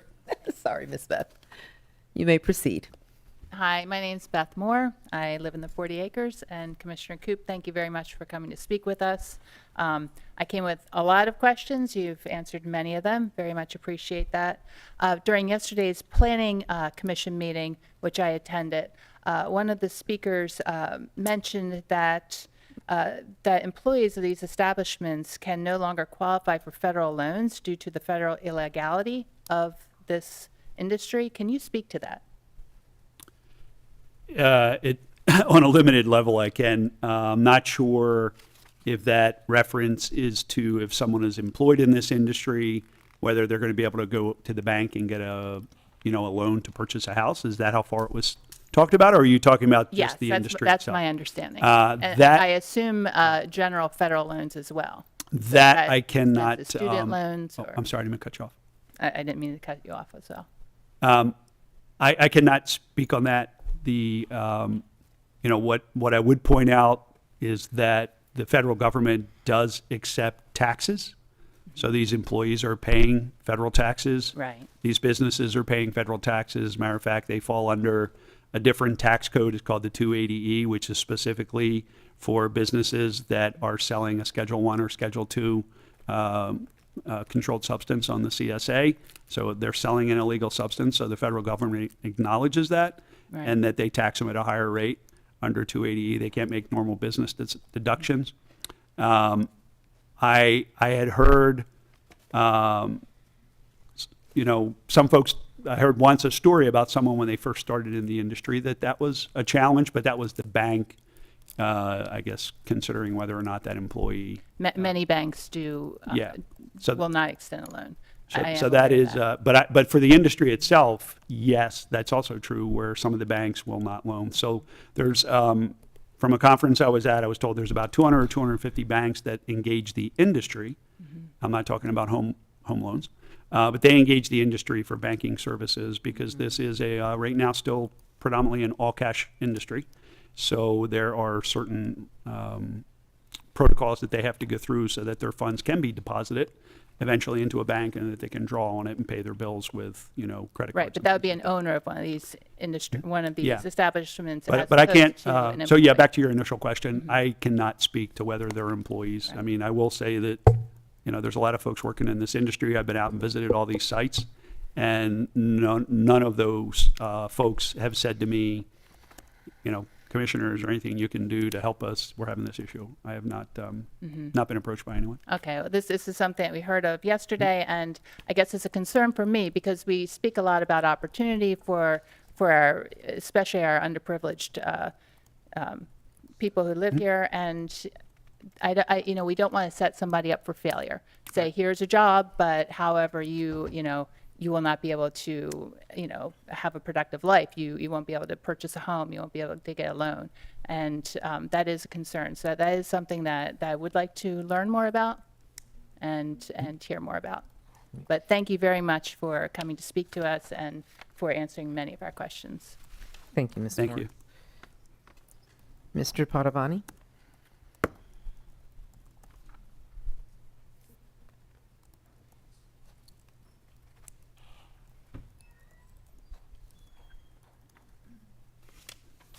Yes, I was here yesterday. I'm just going to read the same letter that I read yesterday. Hello, my name is Stephen Padavani. I live in the 6th District. I have been a resident of the city of Wilmington my whole life. I own several properties on Maryland Avenue, to be exact, 317, 319, 401, 500, 504, 506, which are all commercial properties, plus 3 properties on Bird Street, which are zoned manufacturing, which is essentially commercial.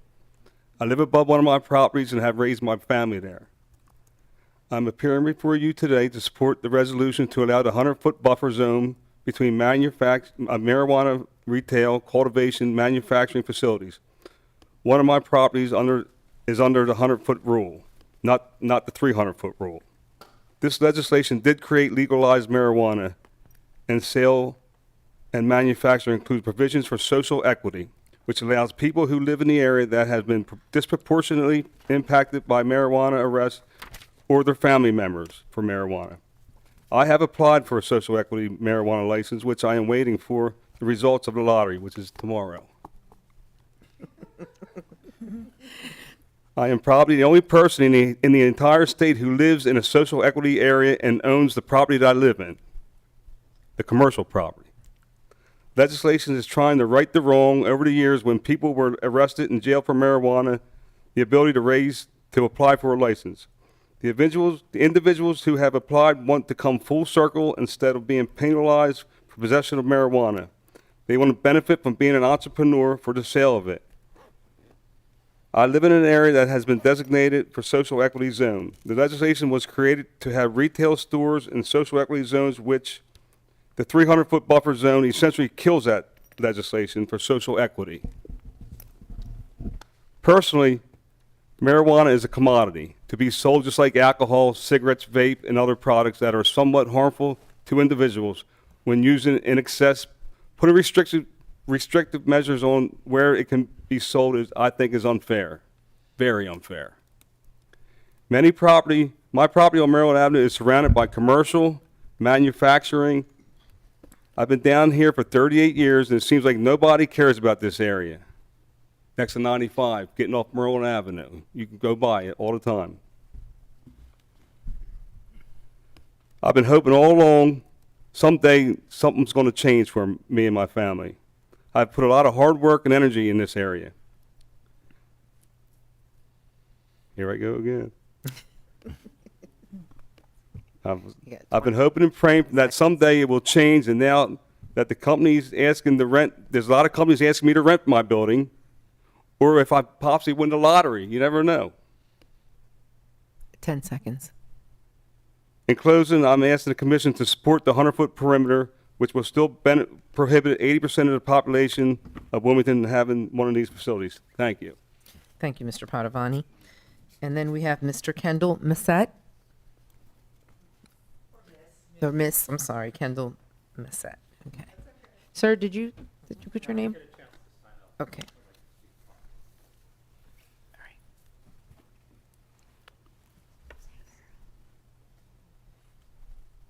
Just be careful with your step. Yes, thank you for reminding me. I looked and I probably still would have tripped. Good evening, Council and Commissioner Coop.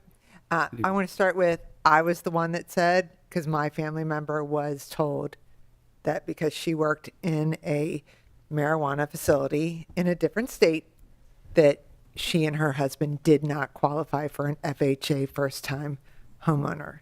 loan. And because of that, they then were left to be renters until she could find another job, which she has now since done. So again, good evening, Kendall Massett. I'm the executive director for the Delaware Charter Schools Network. We have 19,036 students in 24 charter schools across our state.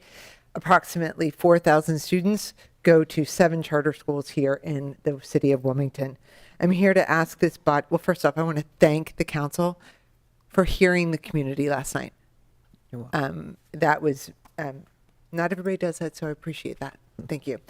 And so I'm here just to ask this body to, regardless of my friend that spoke last night and tonight, to please not consider 100 feet, or at the very least to add in daycare centers, before and after care centers like Kingswood Community Center, the Teen Warehouse, Walnut Street YMCA, the Fletcher Brown Boys and Girls Club, and others that are where my kids go when they leave school. They go to those places and they are not considered in any buffer zones. Also, you could add in colleges, as well as the K-12 schools and churches and treatment centers. We're not here to say, I'm not here to say, no, we've passed the law, as Commissioner Koop has said. I am just saying, consider adding in some other spaces to the buffer zones. Thank you. Thank you. That is certainly something we can consider as we move forward. And we have Aaron Epstein.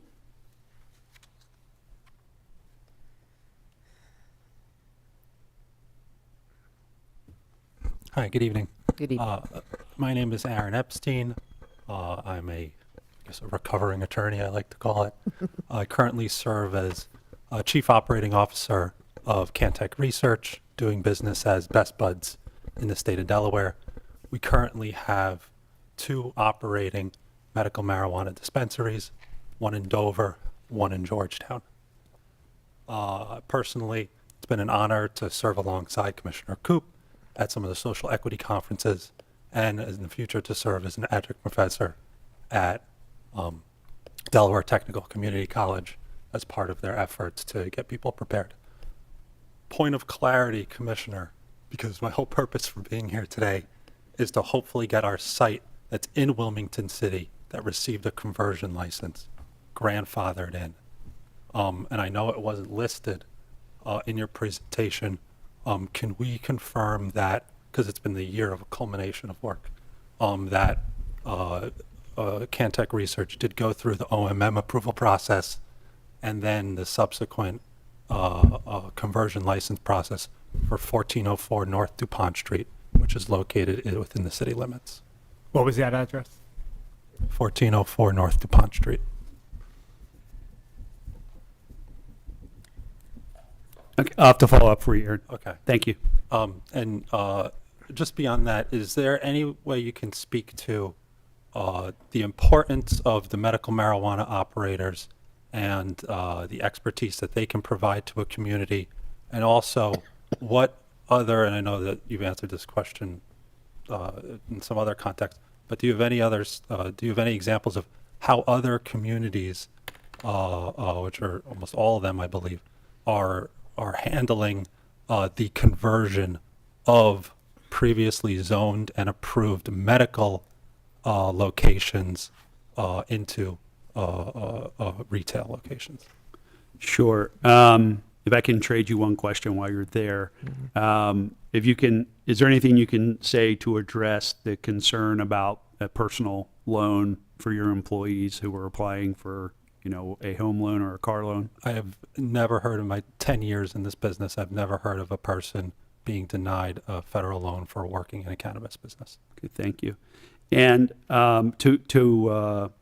and I apologize for the lack of that information on the slide. The staff assisted me with that, and we are focused on the lottery tomorrow. So the presentation here was a little rushed. So I will have to follow up on that and get back to the council as well to address that location at North DuPont Street, which I have been I am familiar with it now that you mention it, because Director Schlimmer, I remember him reviewing that location with me several months ago. So, but I will get back to you on that, sir. As far as the services that our medical dispensaries provide to patients, and yes, right now we have, I think we're almost back up to close to 17,000 medical patients that do go to our dispensaries and are registered in Delaware. We have seen an increase in our patient population after the changes that were made this summer by the General Assembly in HB 285, I believe it was, which changed, and it helped get more patients in access to it. And anecdotally, yes, a lot of patients do rely on the centers for their medical health and continue to support that. And we receive a lot of positive feedback from the community because of that. And a lot of those dispensaries or compassion centers, as they're initially referred to as, exist, and oftentimes they're in places where folks don't even know they're there. There's a lot of limitations on what these industry can do advertising-wise, so their businesses end up being very quietly there, and have operated well in that sense. Other communities, there are some other communities, including Sussex County that I talked about, their countywide ordinance, that have looked at existing licensed businesses in the industry, specifically those that are in the medical marijuana program that are going through our conversion license program, and they have written into their ordinance that if someone is an existing licensee, that they would recognize that as an acceptable use. I mean, there's different language for different ordinances. So that we have seen that in other jurisdictions. Since I have 1 minute left, just to add to that, it is essential to add language grandfathering previously zoned and approved locations for medical dispensary to convert to adult retail sales. We have already started hiring and plan to bring 15 to 20 union jobs. We are one of only 2 medical dispensaries that are fully unionized that provide union high wage jobs and benefits. We actively communicate, we actively participate in community events in the other jurisdictions we're in. And by not including grandfathered language, it would destroy this business before it even opened. We would be completely unable to open as a medical-only facility. It's unfeasible in this market, and that would not only cost the community jobs, it would also cost the social equity program $100,000. Thank you. Thank you, Mr. Epstein. Is there anyone else? Councilmember Bracy, did you want to comment? And ma'am, if you want to come and speak up, Yeah. I just had one quick question to address what the gentleman was saying, and this might be for you, Madam Chair, as a follow-up while we're reviewing the legislation. This is a perfect example of what would go before the Zoning Board of Adjustments, correct? If we were to pass the legislation as written now, if he fell out of the 100 buffer zone or whatever it is, this is an example of what would then go to ZBA for an adjustment, correct? Well, see, this is where I guess I also have a question, and that is with the grandfathering in, being that they're already dispensaries. And I looked up and I saw that there was one in Wilmington in town that would convert if they wanted to into adult use, but that they're already there, so that's not included with the licenses. So, Commissioner Coop, is that something that there's other licensed areas, and you showed us the sign. There's nothing else in Wilmington right now? There's no other medical? No. I thought 300 Delaware Avenue popped up on a list that I was looking at. No, I mean, this is the list that, we've prepared as a staff, and other than what Mr. Epstein has pointed out. And this, I will follow up, on that immediately tomorrow with our director for the medical marijuana program, just to confirm that in the conversion license process. Yeah, and we report will that need back. clarity on that, because Yes. if someone already is in the process, whatever's going on there, that then we bring in legislation that would cut them out. I guess that is something to consider. So Yes. we'd like to know if there's anyone else that has that type of situation so that we're prepared. Yes. Thank you. Councilman Johnson? And that was my question again. being like Mr. Epstein, distinct from a legal implication, we'll need the clarity from planning department on that, because if we say whatever we pass could potentially impact his business, and that could expose the city. So definitely, because I believe it's in Charlie Square, actually, the location that would be proposed. So I think we'll need an answer from law department on some planning on that, because I agree, we may have to tweak what goes before council. Okay, thank you. Thank you. We'll need clarity. Ma'am, I'm sorry, I don't have your name. If you could state your name, and then we will need you to sign. With Sheila? Miss Sheila. Okay, what's your last name, Miss Sheila? West. West, thank you. Yes. And you may proceed. Yes. My name is Sheila West, and I am from District 1. I'm a part of the East Long Civic Association. And I do have two questions. The first question is, what did they do in Middletown and Lewis to have their no accepted, that they did not want this in their area? So they don't have to report to us. They don't have to have our permission. They have permission in the Delaware Code, Title 4, 1351, which empowers the town or the city or the municipality to pass ordinances to regulate this industry. So they do have the opportunity to, as we say, opt out, and that's what those towns, cities did. Middletown did not have any communication with us. We saw it in the media. Lewis did bring us in, or me in twice, to speak to the community, to them, and they made their decision. And my recollection is that the Lewis ordinance it's focused on retail, not allowing retail in the town, but I believe they're still considering manufacturing and cultivation. Okay, so they didn't have to sign any petitions. What if we get petitions? Will that help in any way? Well, I mean, the city ordinance is, I'm just here as a guest, trying to, offer feedback and insight into the industry, the regulated industry, but the decision entirely rests with the city. Okay. We're not trying to influence their decision, your decision. Just here to answer questions. Okay, thank you. And my other question was about how would the city of Wilmington benefit from having the retails in this area? Because if you go down a Market Street area, it's so much going on there. We have so many people that are always out on the street. And even though you put the retail sites here, it's going to be hard to say you cannot smoke publicly or you cannot smoke inside your car, because it's going to be what it is. They're just not going to listen.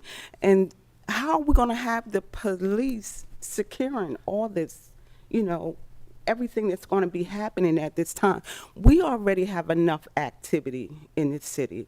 We don't need any more. I'll start, and then if there's anything you want to add, Commissioner Coop. That's right. So right now, I agree with you. We do have a lot of activity in the city. We have a lot of illicit, illegal drugs being sold in the city. Commissioner Coop is a former state police superintendent, and I believe he was sharing earlier on some of the numbers or had mentioned about the illegal use of marijuana versus the legal use of marijuana, and where we're trying to be fair, that there is a process to have legalized, because it has been legalized, so Yeah, that's not yeah. going away, Right. where people can have access to that legally, because if you don't give them that access, they're going to find access. They're going to find access the way they find it out now illegally. We are concerned that there are vape stores right now, which, as he mentioned, the Division of Alcohol, Tobacco, and Enforcement, have been going statewide and busting them, and they've been closed. They are selling marijuana at the levels that should only be sold in a dispensary, so they're selling it illegally, and they're selling it right under our noses. But yet, we do not have the same strict regulations for those businesses equal to a liquor store, which is the number one concern I've heard, is that people don't want these dispensaries to appear like a liquor store in a neighborhood where people come out, they drink, they gather, they don't leave, they loiter. We heard from the commissioner today. I personally have heard from dispensary owners, as we did yesterday, and even in other cities that are more populated, like Wilmington is, that the rules are so strict when it comes to loitering, hanging out there, smoking, that the businesses that are now functioning, you don't see that. They have lighting, they have to have cameras both inside and out. So that negative activity, and I can only imagine that if a dispensary is in a neighborhood where you do have illegal drug sales, that those drug dealers are going to have to move a few blocks away, because if you have access to something that's clean, you don't have to worry about being laced with fentanyl or other drugs, as you hear often, then people would want to access that. And I will make another point. In one of the dispensaries that I visited, he mentioned to me, Mr. Broman, who came to speak last night, Field Supply, that 70 to 75% of his clients are over the age of 60 and older. And I will tell you that I also spoke with seniors who use cannabis. This is what they use for pain. They don't want to be addicted to opiates. They don't want to be sick from all the pills, the legal drug business that we have in America called the pharmaceutical companies. So they want access and accessibility without having to take a bus and walk a long distance to be able to get something that gives them relief from pain. There's creams, there's ointments, there's edibles. It's not about people coming out and smoking. And like I said, I don't have a dog in this fight. I'm the chair. I had to present the legislation. And as the at-large councilwoman, I got to listen to all of the city from the 1st to the 8th. And you're here representing the 1st. And we heard the concerns that people had.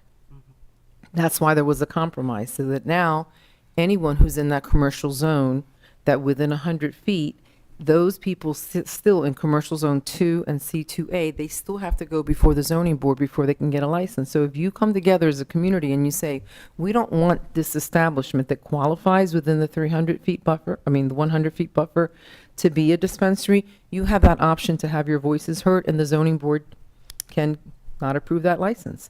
And if there is an establishment causing problems, as we heard Commissioner Coop said, his office will now be the enforcement arm with our police as backup. We want it's here, and we don't want the city of Wilmington to not take advantage of the social equity part of this, because it's not fair.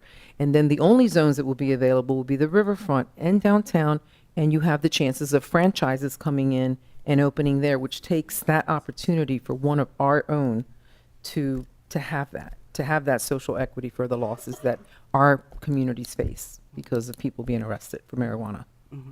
Thank you. I have just one more question. I heard about all the money that's coming in, or that will be coming in from all of this. How is the city of Wilmington going to benefit from this? Because it seems like we would be taking and not giving. I didn't hear too much about money being poured back into the city of Wilmington. There's a lot that needs to be done here. This is a lucrative business, and there will be opportunities for that. I'm going to have Commissioner Coop speak to that social equity piece and reinvestment. For the city proper, we as council will have to determine if there will be, or what that registration fee would be for the license in the city of Wilmington. It probably will be at a higher amount than most of our retail, so we have to, within the law department, take a look at that before I can tell you, but they do have to apply for a license. So that's one way, and we don't really foresee more than 2 or 3 dispensaries in the city of Wilmington, so it's not going to be a huge amount. And then, as the commissioner mentioned, there could be anywhere from 10 to 15 employees in the retail. And then for the manufacturing, it's a lot more. It could be up to 50. And cultivation, he said it could be about 15 as well. So if those businesses were to be reside in the city of Wilmington, we would get the wage tax. But in terms of the social equity and being able to access those funds that the state will be making in a surplus, Commissioner Coop, can you repeat that again, what the social equity piece of that would be? Sure. I think what you're referencing is the Justice Reinvestment Fund. So that is 7% of the tax revenue that is collected each month. 7% of the total will go into the Justice Reinvestment Fund that's overseen by the Criminal Justice Council, which is a body that has a board of over 20 individuals that oversee that. There's an executive director, Chris Kervick, and in the code it lays out what grants and initiatives they can fund with that money that comes in, but that would be statewide, and it would be competitive in some sense. But the funds that, if the state does see the benefits of the revenue coming in through the 15% sales tax, once the state covers the expenses of the state agencies responsible to implement the Marijuana Control Act, those funds, the General Assembly has discretion on what to do. So I think as was mentioned earlier by one of the council members, the partnerships between cities, towns, and municipalities with state government, that's the conversation has to occur there as to, how those funds should be best spent for our state. Okay. All right. Thank you all so much. Yes, Ms. Sheila, Councilman Field would like to address. Want to add some points to add, because this is a heavily disputed topic, and you asked the $1 million questions. Those are the $1 million questions. The short answer to one of your questions is council could, if it decided, could pass an ordinance just saying we're going to follow Middletown, Lewis, Bethany. The question about Market Street, I think that's a really good question, and that's why I think this requires thorough vetting and really significant community conversations. I disagree with one statement that was made, is that it's only going to be in certain areas. The one thing about this compromise, and it is a new proposal that came out last night. I didn't have anything to do with it. Most of the other council members didn't have anything to do with it. It's a proposed compromise. It kicks the issue to the zoning board. It basically kicks disputes down the road. So if neighborhoods don't want it, they will have to go to the zoning board and fight against it, but they could lose. Whereas with the 300-foot buffer zone, it ends the discussion once and for all. That's the distinction. So that's what the community needs to weigh, and people need to decide and really think about what's best for the city of Wilmington. Thank you. Does that answer all your questions, Ms. Martin? Thank you so much. Thank you. Madam Chair, could I respond to? Okay, go ahead, Councilman Thank you. Spadola. And Ms. Sheila, if I could also just quibble with something, some of the comments from the chair said. I think, she painted a very utopian, idealistic view of dispensaries. And I think my point that I made last night is that 100 feet as it is not a buffer. If you can see it and smell it, that is not a buffer at all. And maybe, and I'm happy to give myself room to be wrong. I don't think a dispensary would necessarily be a total disaster. I think the truth is probably somewhere in between a dystopian view of it and a utopian view. But I think the larger point where this body, the council, has contention with is we can always change the boundary to be less restrictive. But if we start out of the gate with 100 feet, we can't tighten it up after the cat's out of the bag. So that's why I think we appreciate you being here, and I think this council needs to be engaged. And yeah, I've got another comment about the planning commission, but I'll get to that when they come up. Thank you. Thank you. Thank you for Ms. speaking. Sheila, I'm sorry, how you doing? Councilmember Fields. Thank you, Chair. I, from a young girl, my mom and my aunt, they really fought to keep the community engaged as far as businesses coming into West Center City, houses being built, different things like that. What I think would be beneficial to us as constituents, because I'm, regardless if I'm sitting in the seat or not, I'm still a constituent. I think it's good for the community, right? For the civic associations, the neighborhood associations, to really get together, and if it does come to their neighborhood, or if it's right there, come up with a plan to present to the owner or the city of Wilmington to say, hey, if this is here, then how do we benefit from it? If they can't make up their mind down there in in the state or whatever, you have the right to say, what you gonna do for us if you're coming in our neighborhood? Right. And we have to stand on that. It has to be, if you're gonna take, then you gotta give something. And that's just how I am. And a lot of people will tell you, I know that community benefit agreements aren't legal, but if they're used correctly and written correctly, I think it might be beneficial, as far as funds, and different things like that. But that's something my whole thing is, I just wanted to give you something to think about, because, we are the force. The community is the force. Yeah.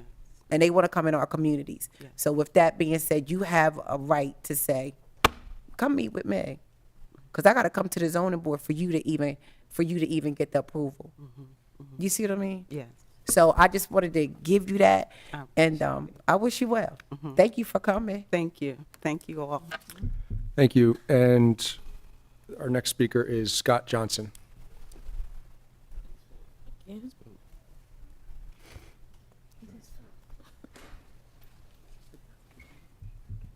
Scott Johnson, I'm back. Sorry about this, but something was said, and I just want to get clarity for my community, which is over on Grant Avenue.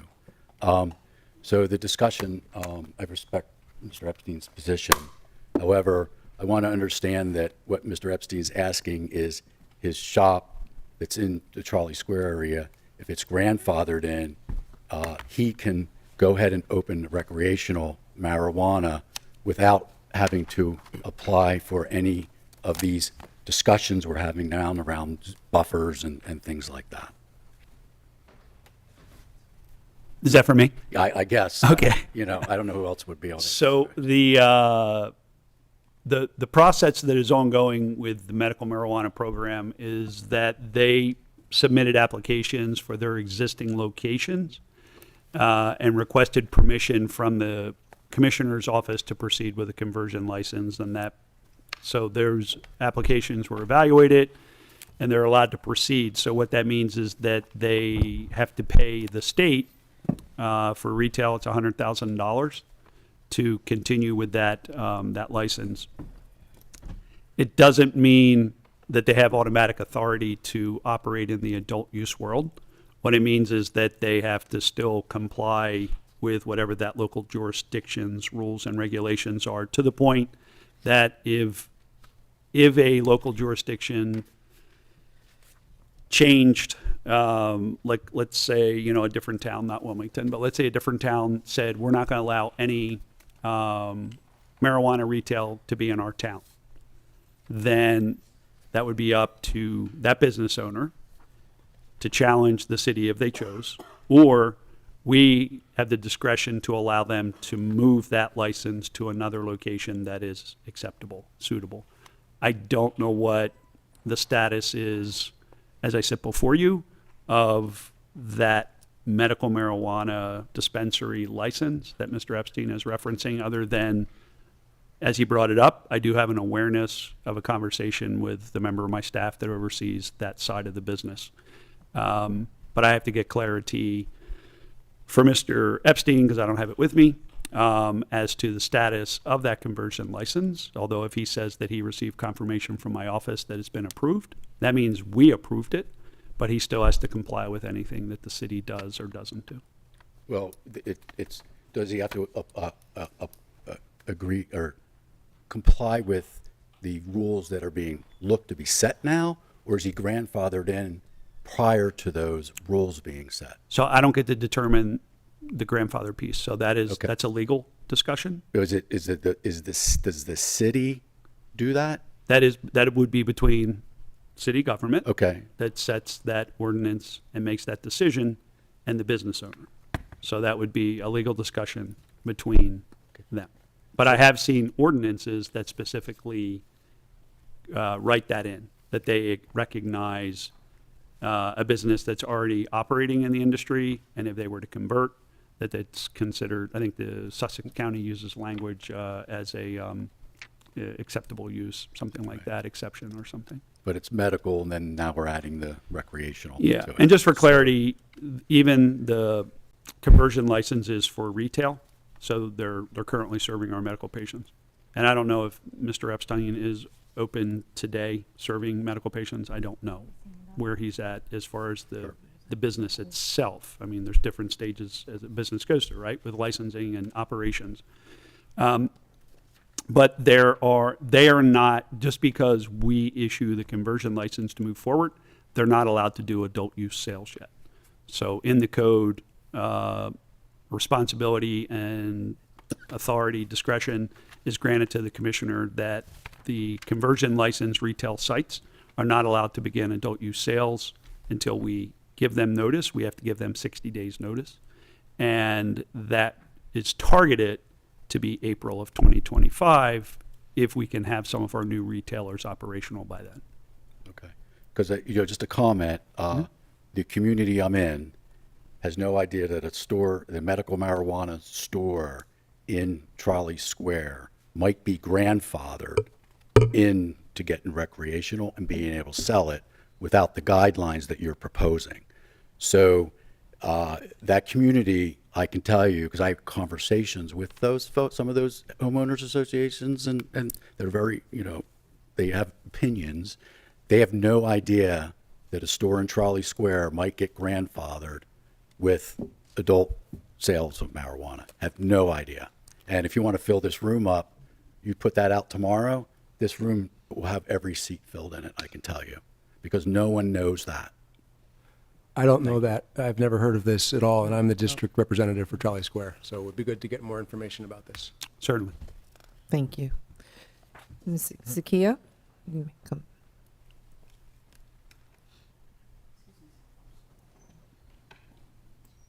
Yeah, and for the record, I think that was news to all of us. Come on forward.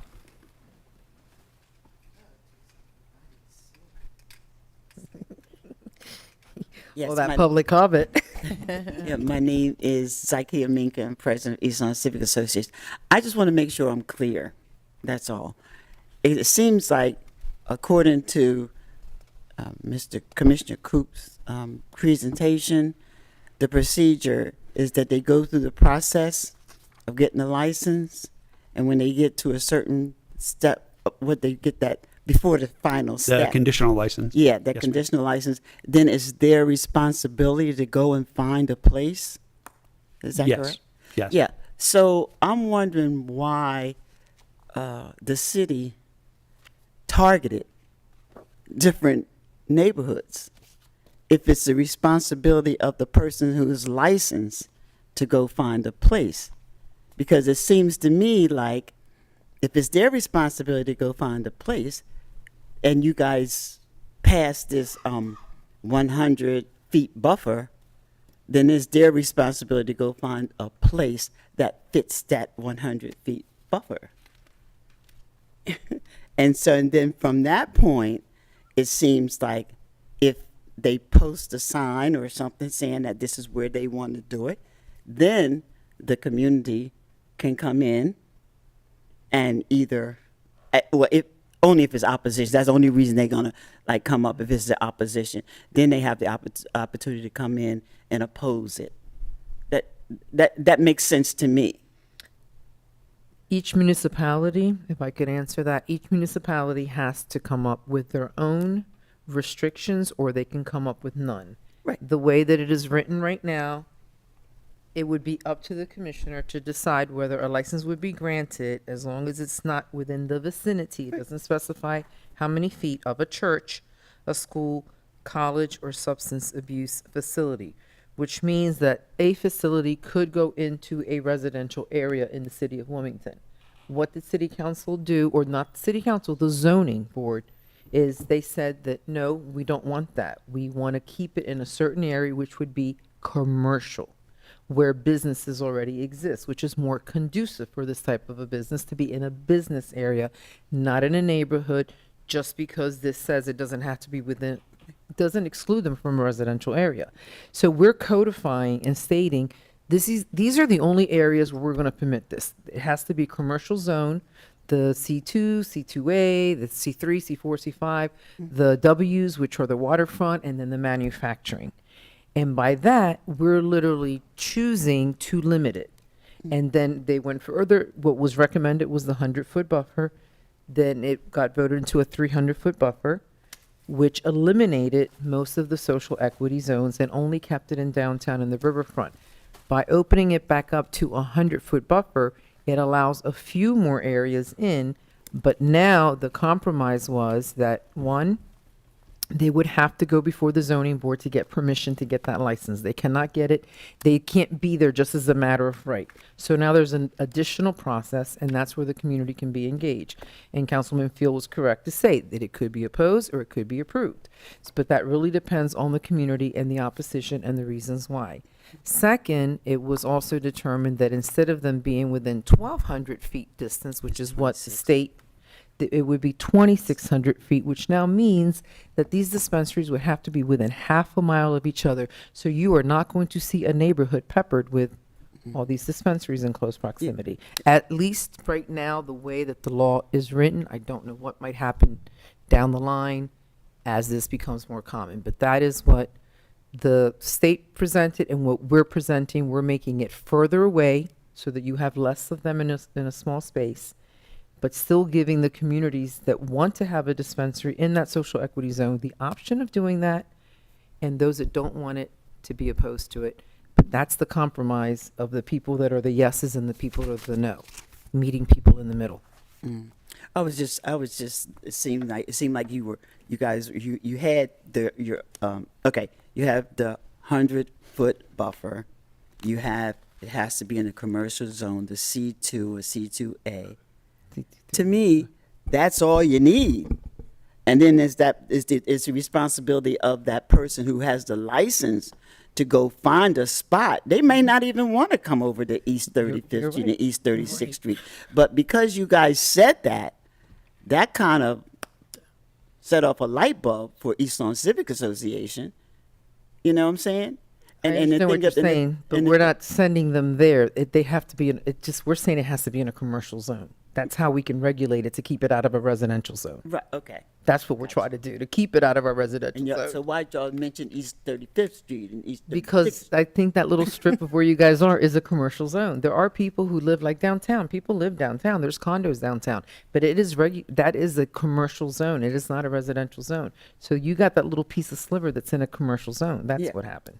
Okay, all right. Well, but without the protections, they could still come there because residential. Yeah, I was just thinking it's up to the person to find a spot. It is. And so. And we don't know what spot that is. We don't know where they want to go. Right. And it just seems to me like if you have the guidelines, 100-foot buffer and a commercial zone, that should have been it. And then they would have to find a place under those guidelines instead of specifying different neighborhoods. You know what I'm saying? Yeah. Or am I wrong? No. No, you're right, but that is how it is. Yeah. It's commercial. We're not, well, not we, but they're not specifying, you go over here, you go to First City, you go in the third. They're not, they're saying this is the area, and this is where you can set up shop. Okay. And then, once you find the area, you still have to go to him. Right. And get the approval. Right. But in the meantime, while they going to them, the community can get together and say, hey, if this is what you want to do, come to us, come to our civic association meeting and talk to us about what you're trying to do. Okay, got you. Thank you very much. Because we have a civic association meeting tomorrow. Thank you. Well, thank you for being engaged, because you did come both nights and you asked questions, and I hope that you leave with some clarity. And any more questions you have, the commissioners here. Councilman Field. I want to follow up with a question about one of the comments that was just made, and I want to get Mr. Coop's clarity. So it was stated that a 300-foot buffer would, quote, eliminate social equity zones. My understanding is that there's a social equity license that is granted to people that have the social equity status, and then it is up to them to go find a location. But is there something in the code, because the exact quote was, would eliminate social equity zones. Is there some kind of formal legal status for social equity zones? No. No, the only thing, and it's, I think the folks that have used that kind of terminology, maybe it's just confusion and just because there is so much information that's being pushed out. So part of the eligibility for a social equity license is to meet one of the three criteria. The first criteria is that someone resided for 5 of the last 15 years and was identified as a disproportionately impacted area. So there is a disproportionately impacted area map at our website, and those areas were identified based on a significant number of marijuana arrests and incidents within a given area disproportionate to other parts of the state. So that's how those areas were identified. And the theory behind the members of the General Assembly that crafted the original bill was that those areas saw, more police activity. Their folks that live there, if they were involved in the drug industry, they were impacted. So the idea was that they wanted to give those folks an opportunity to enter the industry at this discounted rate for those limited licenses. If someone receives a license in the social equity process, they're not bound to establish their business in that area. They could go anywhere to establish their business. So that is simply one of the criteria to establish who's eligible to receive a social equity license. But once you receive a social equity license, where you establish your business is going to be based on your interest and opportunity. So the social equity license holder who grew up somewhere in the city of Wilmington could get the social equity license and use that status to open up in Concord Pike or Kirkwood Highway. Or whatever county that they put in for. But there's no, they don't have to come East back to the Lawn city. is not designated a social equity zone. That is correct. Not a correct term. No, there's the disproportionately impacted areas that are identified, as we just talked about. And some folks have gotten confused because it's a lot of information to take in. Thank you, Commissioner, for clearing that up. Yes, ma'am. Because I kind of had that understanding too, that they may have come from this zone, Right. which is considered that. The but DIA. That's not necessarily a social equity zone, and that's where you would put a dispensary You in a don't- social equity zone. Correct. You don't have to stay there for your business. Yes, ma'am. I understand. Thank you, Commissioner. Sorry. And Councilman Carlin. I am going to have to leave in a few minutes because Yes, we're ready to wrap it I up. have to This prep might for be the last tomorrow's question. lottery. Thank you. Sure. I was going to Councilmember make a McCoy, comment. I'm sorry, Councilmember McCoy is Sure. part of this committee. If you could- Yes. Councilmember McCoy, my apologies. Go ahead, proceed with your question. Okay, thank you so much for seeing my hand. My question, actually, Mr. Coop actually answered a lot, but one of the ones that was brought up was about the grandfathering, the licensing. I'm actually going through something right now when it comes to licensing, when it comes to a liquor store, that there is no one actually keeping a track of who holds a license. If a store is open, it stays open. And as long as it continually getting paid, no one's questioning how anything is actually being done. I need to know that that loophole is closed and that we would never have to worry about that. That any person who actually was to receive a license and owned a dispensary, that if they wanted to change hands, the new person would have to do that process all over again. So I guess the question is, Commissioner, is if someone were to sell their establishment, Yeah. the person coming in, they would still have to qualify and go through the process? Yes, BDO. yeah, I'm sorry, I didn't know there was more to the question at the end, but yes, ma'am. There's provisions in the code for selling, transferring a license. And I will point out that someone cannot sell a license immediately after the lottery. They actually have to establish the license. It has to be established as an active license before they could sell it. And the sale has to be approved by the state. They have to submit it to the Office of the Marijuana Commissioner for approval. It's even in the code that based on the amount of sale, how much the state can charge for that transaction. And then anyone, they would have to apply, and the new ownership would have to be approved by the OMC if they were going to sell it. Is there a minimum, if it's okay, Councilmember ma'am. McCoy, is there a minimum of years that they have to hold on to that license before they're permitted to sell it? No, the only one that, other than it has to be established as an active license. But the only one that has related to time is that if an individual has a social equity license, if they sell it within the first 3 years, they have to sell it to someone that would qualify as a social equity owner. After 3 years, they could sell it to anyone. And that was on the recommendation of the consultant we were working on. They pointed it out that we would be treating a social equity owner differently. That, after 3 years, if they had a lucrative business and wanted to move on, they would be limited in who they could sell it to. So that was why after 3 years, they would have the same opportunity as anyone else to sell to the highest bidder, or however you want to phrase that. once it's approved by the Office of the Marijuana Commissioner. Thank you. Councilmember McCoy, did you want to follow up? Yes, and so I did already hear about that piece of things previously. I think my concern is more so about whether or not someone be considered. I'm sorry, what was the name of that licensing? The social, this equity, whatever. Equity. My problem is just I want to make certain that we are not getting people that we've lined people up who we believe fits that criteria just so we can get a license so that they can sell it to the as you say, the highest bidder, some group or some organization that no longer cares about whether or not they're bringing equity to the community, that they're just basically just they turn a small type of a dispensary into like Philip Morris or something. Like we just want to make certain that it stays in the hands of people who are going to care about the community if that happens. I don't know what that looks like. I just want to make certain I made that statement because the way things are looking, I'm sorry, this is not a question. This is just a statement. I heard what one of my council colleagues stated about how this had been out for a year, and it has been. And there's many times that we've actually had these types of incidents where something has come from the state. We probably needed to make, and there was some type of there was some stipulation that the municipality, the city of Wilmington, had to make a decision, and we had to put an ordinance through, and we didn't get on it in enough time, whatever. We might have drug our feet, or it might have just we forgot about it for a second.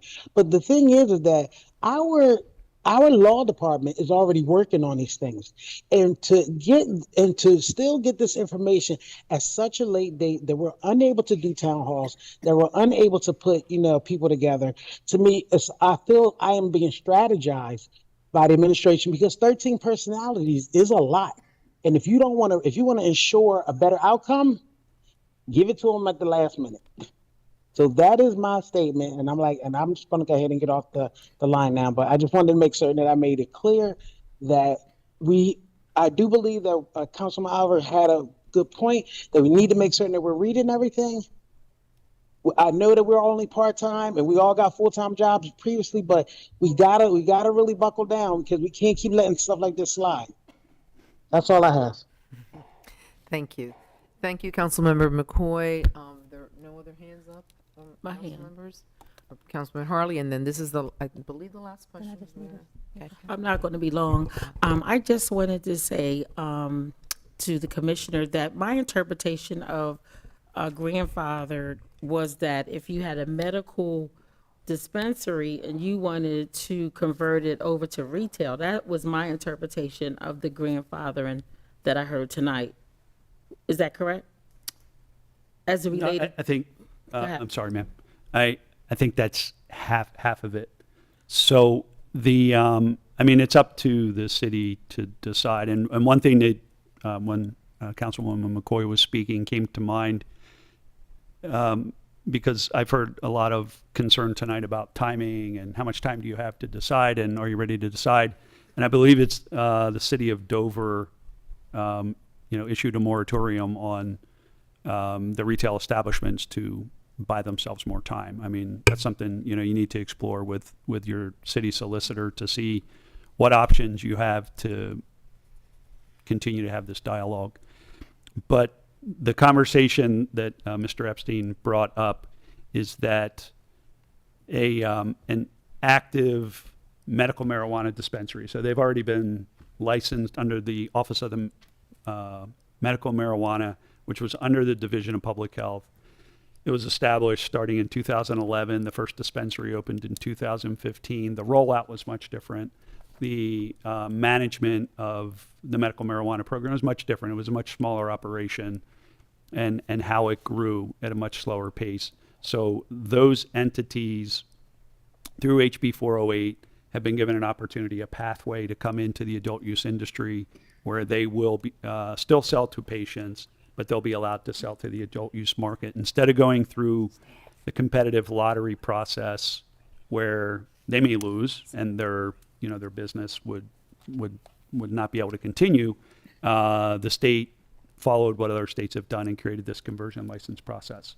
So once a medical marijuana program licensee submitted to us that they wanted to participate in that program, they had to submit an application, provide us with the information. Staff evaluated those, and they approved them for advancement to the conversion license. So they received that notice. What I don't know here today, and I don't know if Mr. Epstein wants to come back up and talk, I don't know where that license is in the process with the medical marijuana program. I don't know if Mr. Epstein is open and serving patients, or if he has the property, is still working on the interior. I don't know where he is in the city permitting, things like that. I don't know. But what I do know is in other jurisdictions, those city councils have considered, if we have that entity in our jurisdiction, are we going to allow them a pathway to continue to operate? So Seaford is one town that is reviewing that, because I know there's one in there. So they're reviewing that status, and it's up to them to decide if they want to write in to recognize it. Okay, you answered my question, and I don't need Mr. Epstein to come back. Thank you very much. Thank you. At this time, we want to thank everyone, the members of the audience, for attending, our council colleagues for being here, even those that are not on the committee. Definitely wanted to have a robust discussion about this. And Commissioner Coop, I can't thank you enough for coming and really answering the questions and taking your time. I know that, like you said, you have 9 other speaking engagements this month, and you took the time to be here before us. As already mentioned, this legislation will be held.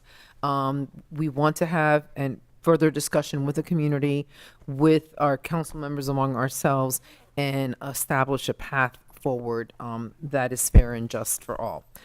So at this time, Excuse me. I'm sorry. Oh, ma'am, if I Yeah. could just get some point of clarity on the record. As far as the clarity on the location that Mr. Epstein brought up, how would you like me to communicate back to council on that? If our CFO is here, Marshall Bass Knight, if you could Okay. respond to her and Okay, myself, thank you. and we share the information. Thank you. We want Yes, to be ma'am. able to follow up on And that. should be able to have clarity for you, if not tomorrow afternoon, Friday. Thank you. Thank you. Our CFO did want to say a few words before we adjourn. Thank you. One of the things I just want to mention was helpful information when you mentioned about the moratorium, because that wasn't an option that was, shared to my knowledge with council. I just wanted to also mention to the chair, as far as next steps, if there's any changes or any amendments made to what was presented out of the Planning Commission, that it will require 10 votes by the council. If it is planned to have something for the November seat-up meeting, we need to get that posted timely. If there's going to be a public hearing in December, it requires 15 days notification prior to then. And if it's planned to be third and final for December, we just have a tight time frame. But most importantly, if no legislation is going to be done for this session of council, meaning legislation will die this session if nothing is not done with this existing piece, or if nothing else differently is introduced, meaning a new piece will have to be done with the next session. So I just want to mention that for the record. Thank you for sharing those timelines. At this time, I will entertain a motion to adjourn. So moved. It has been properly moved and second. All in favor, respond with aye. Aye. Anyone opposed? Nay. right. Thank you so much. Thank you for joining us. This concludes the meeting of the Community Development and Urban Planning Committee.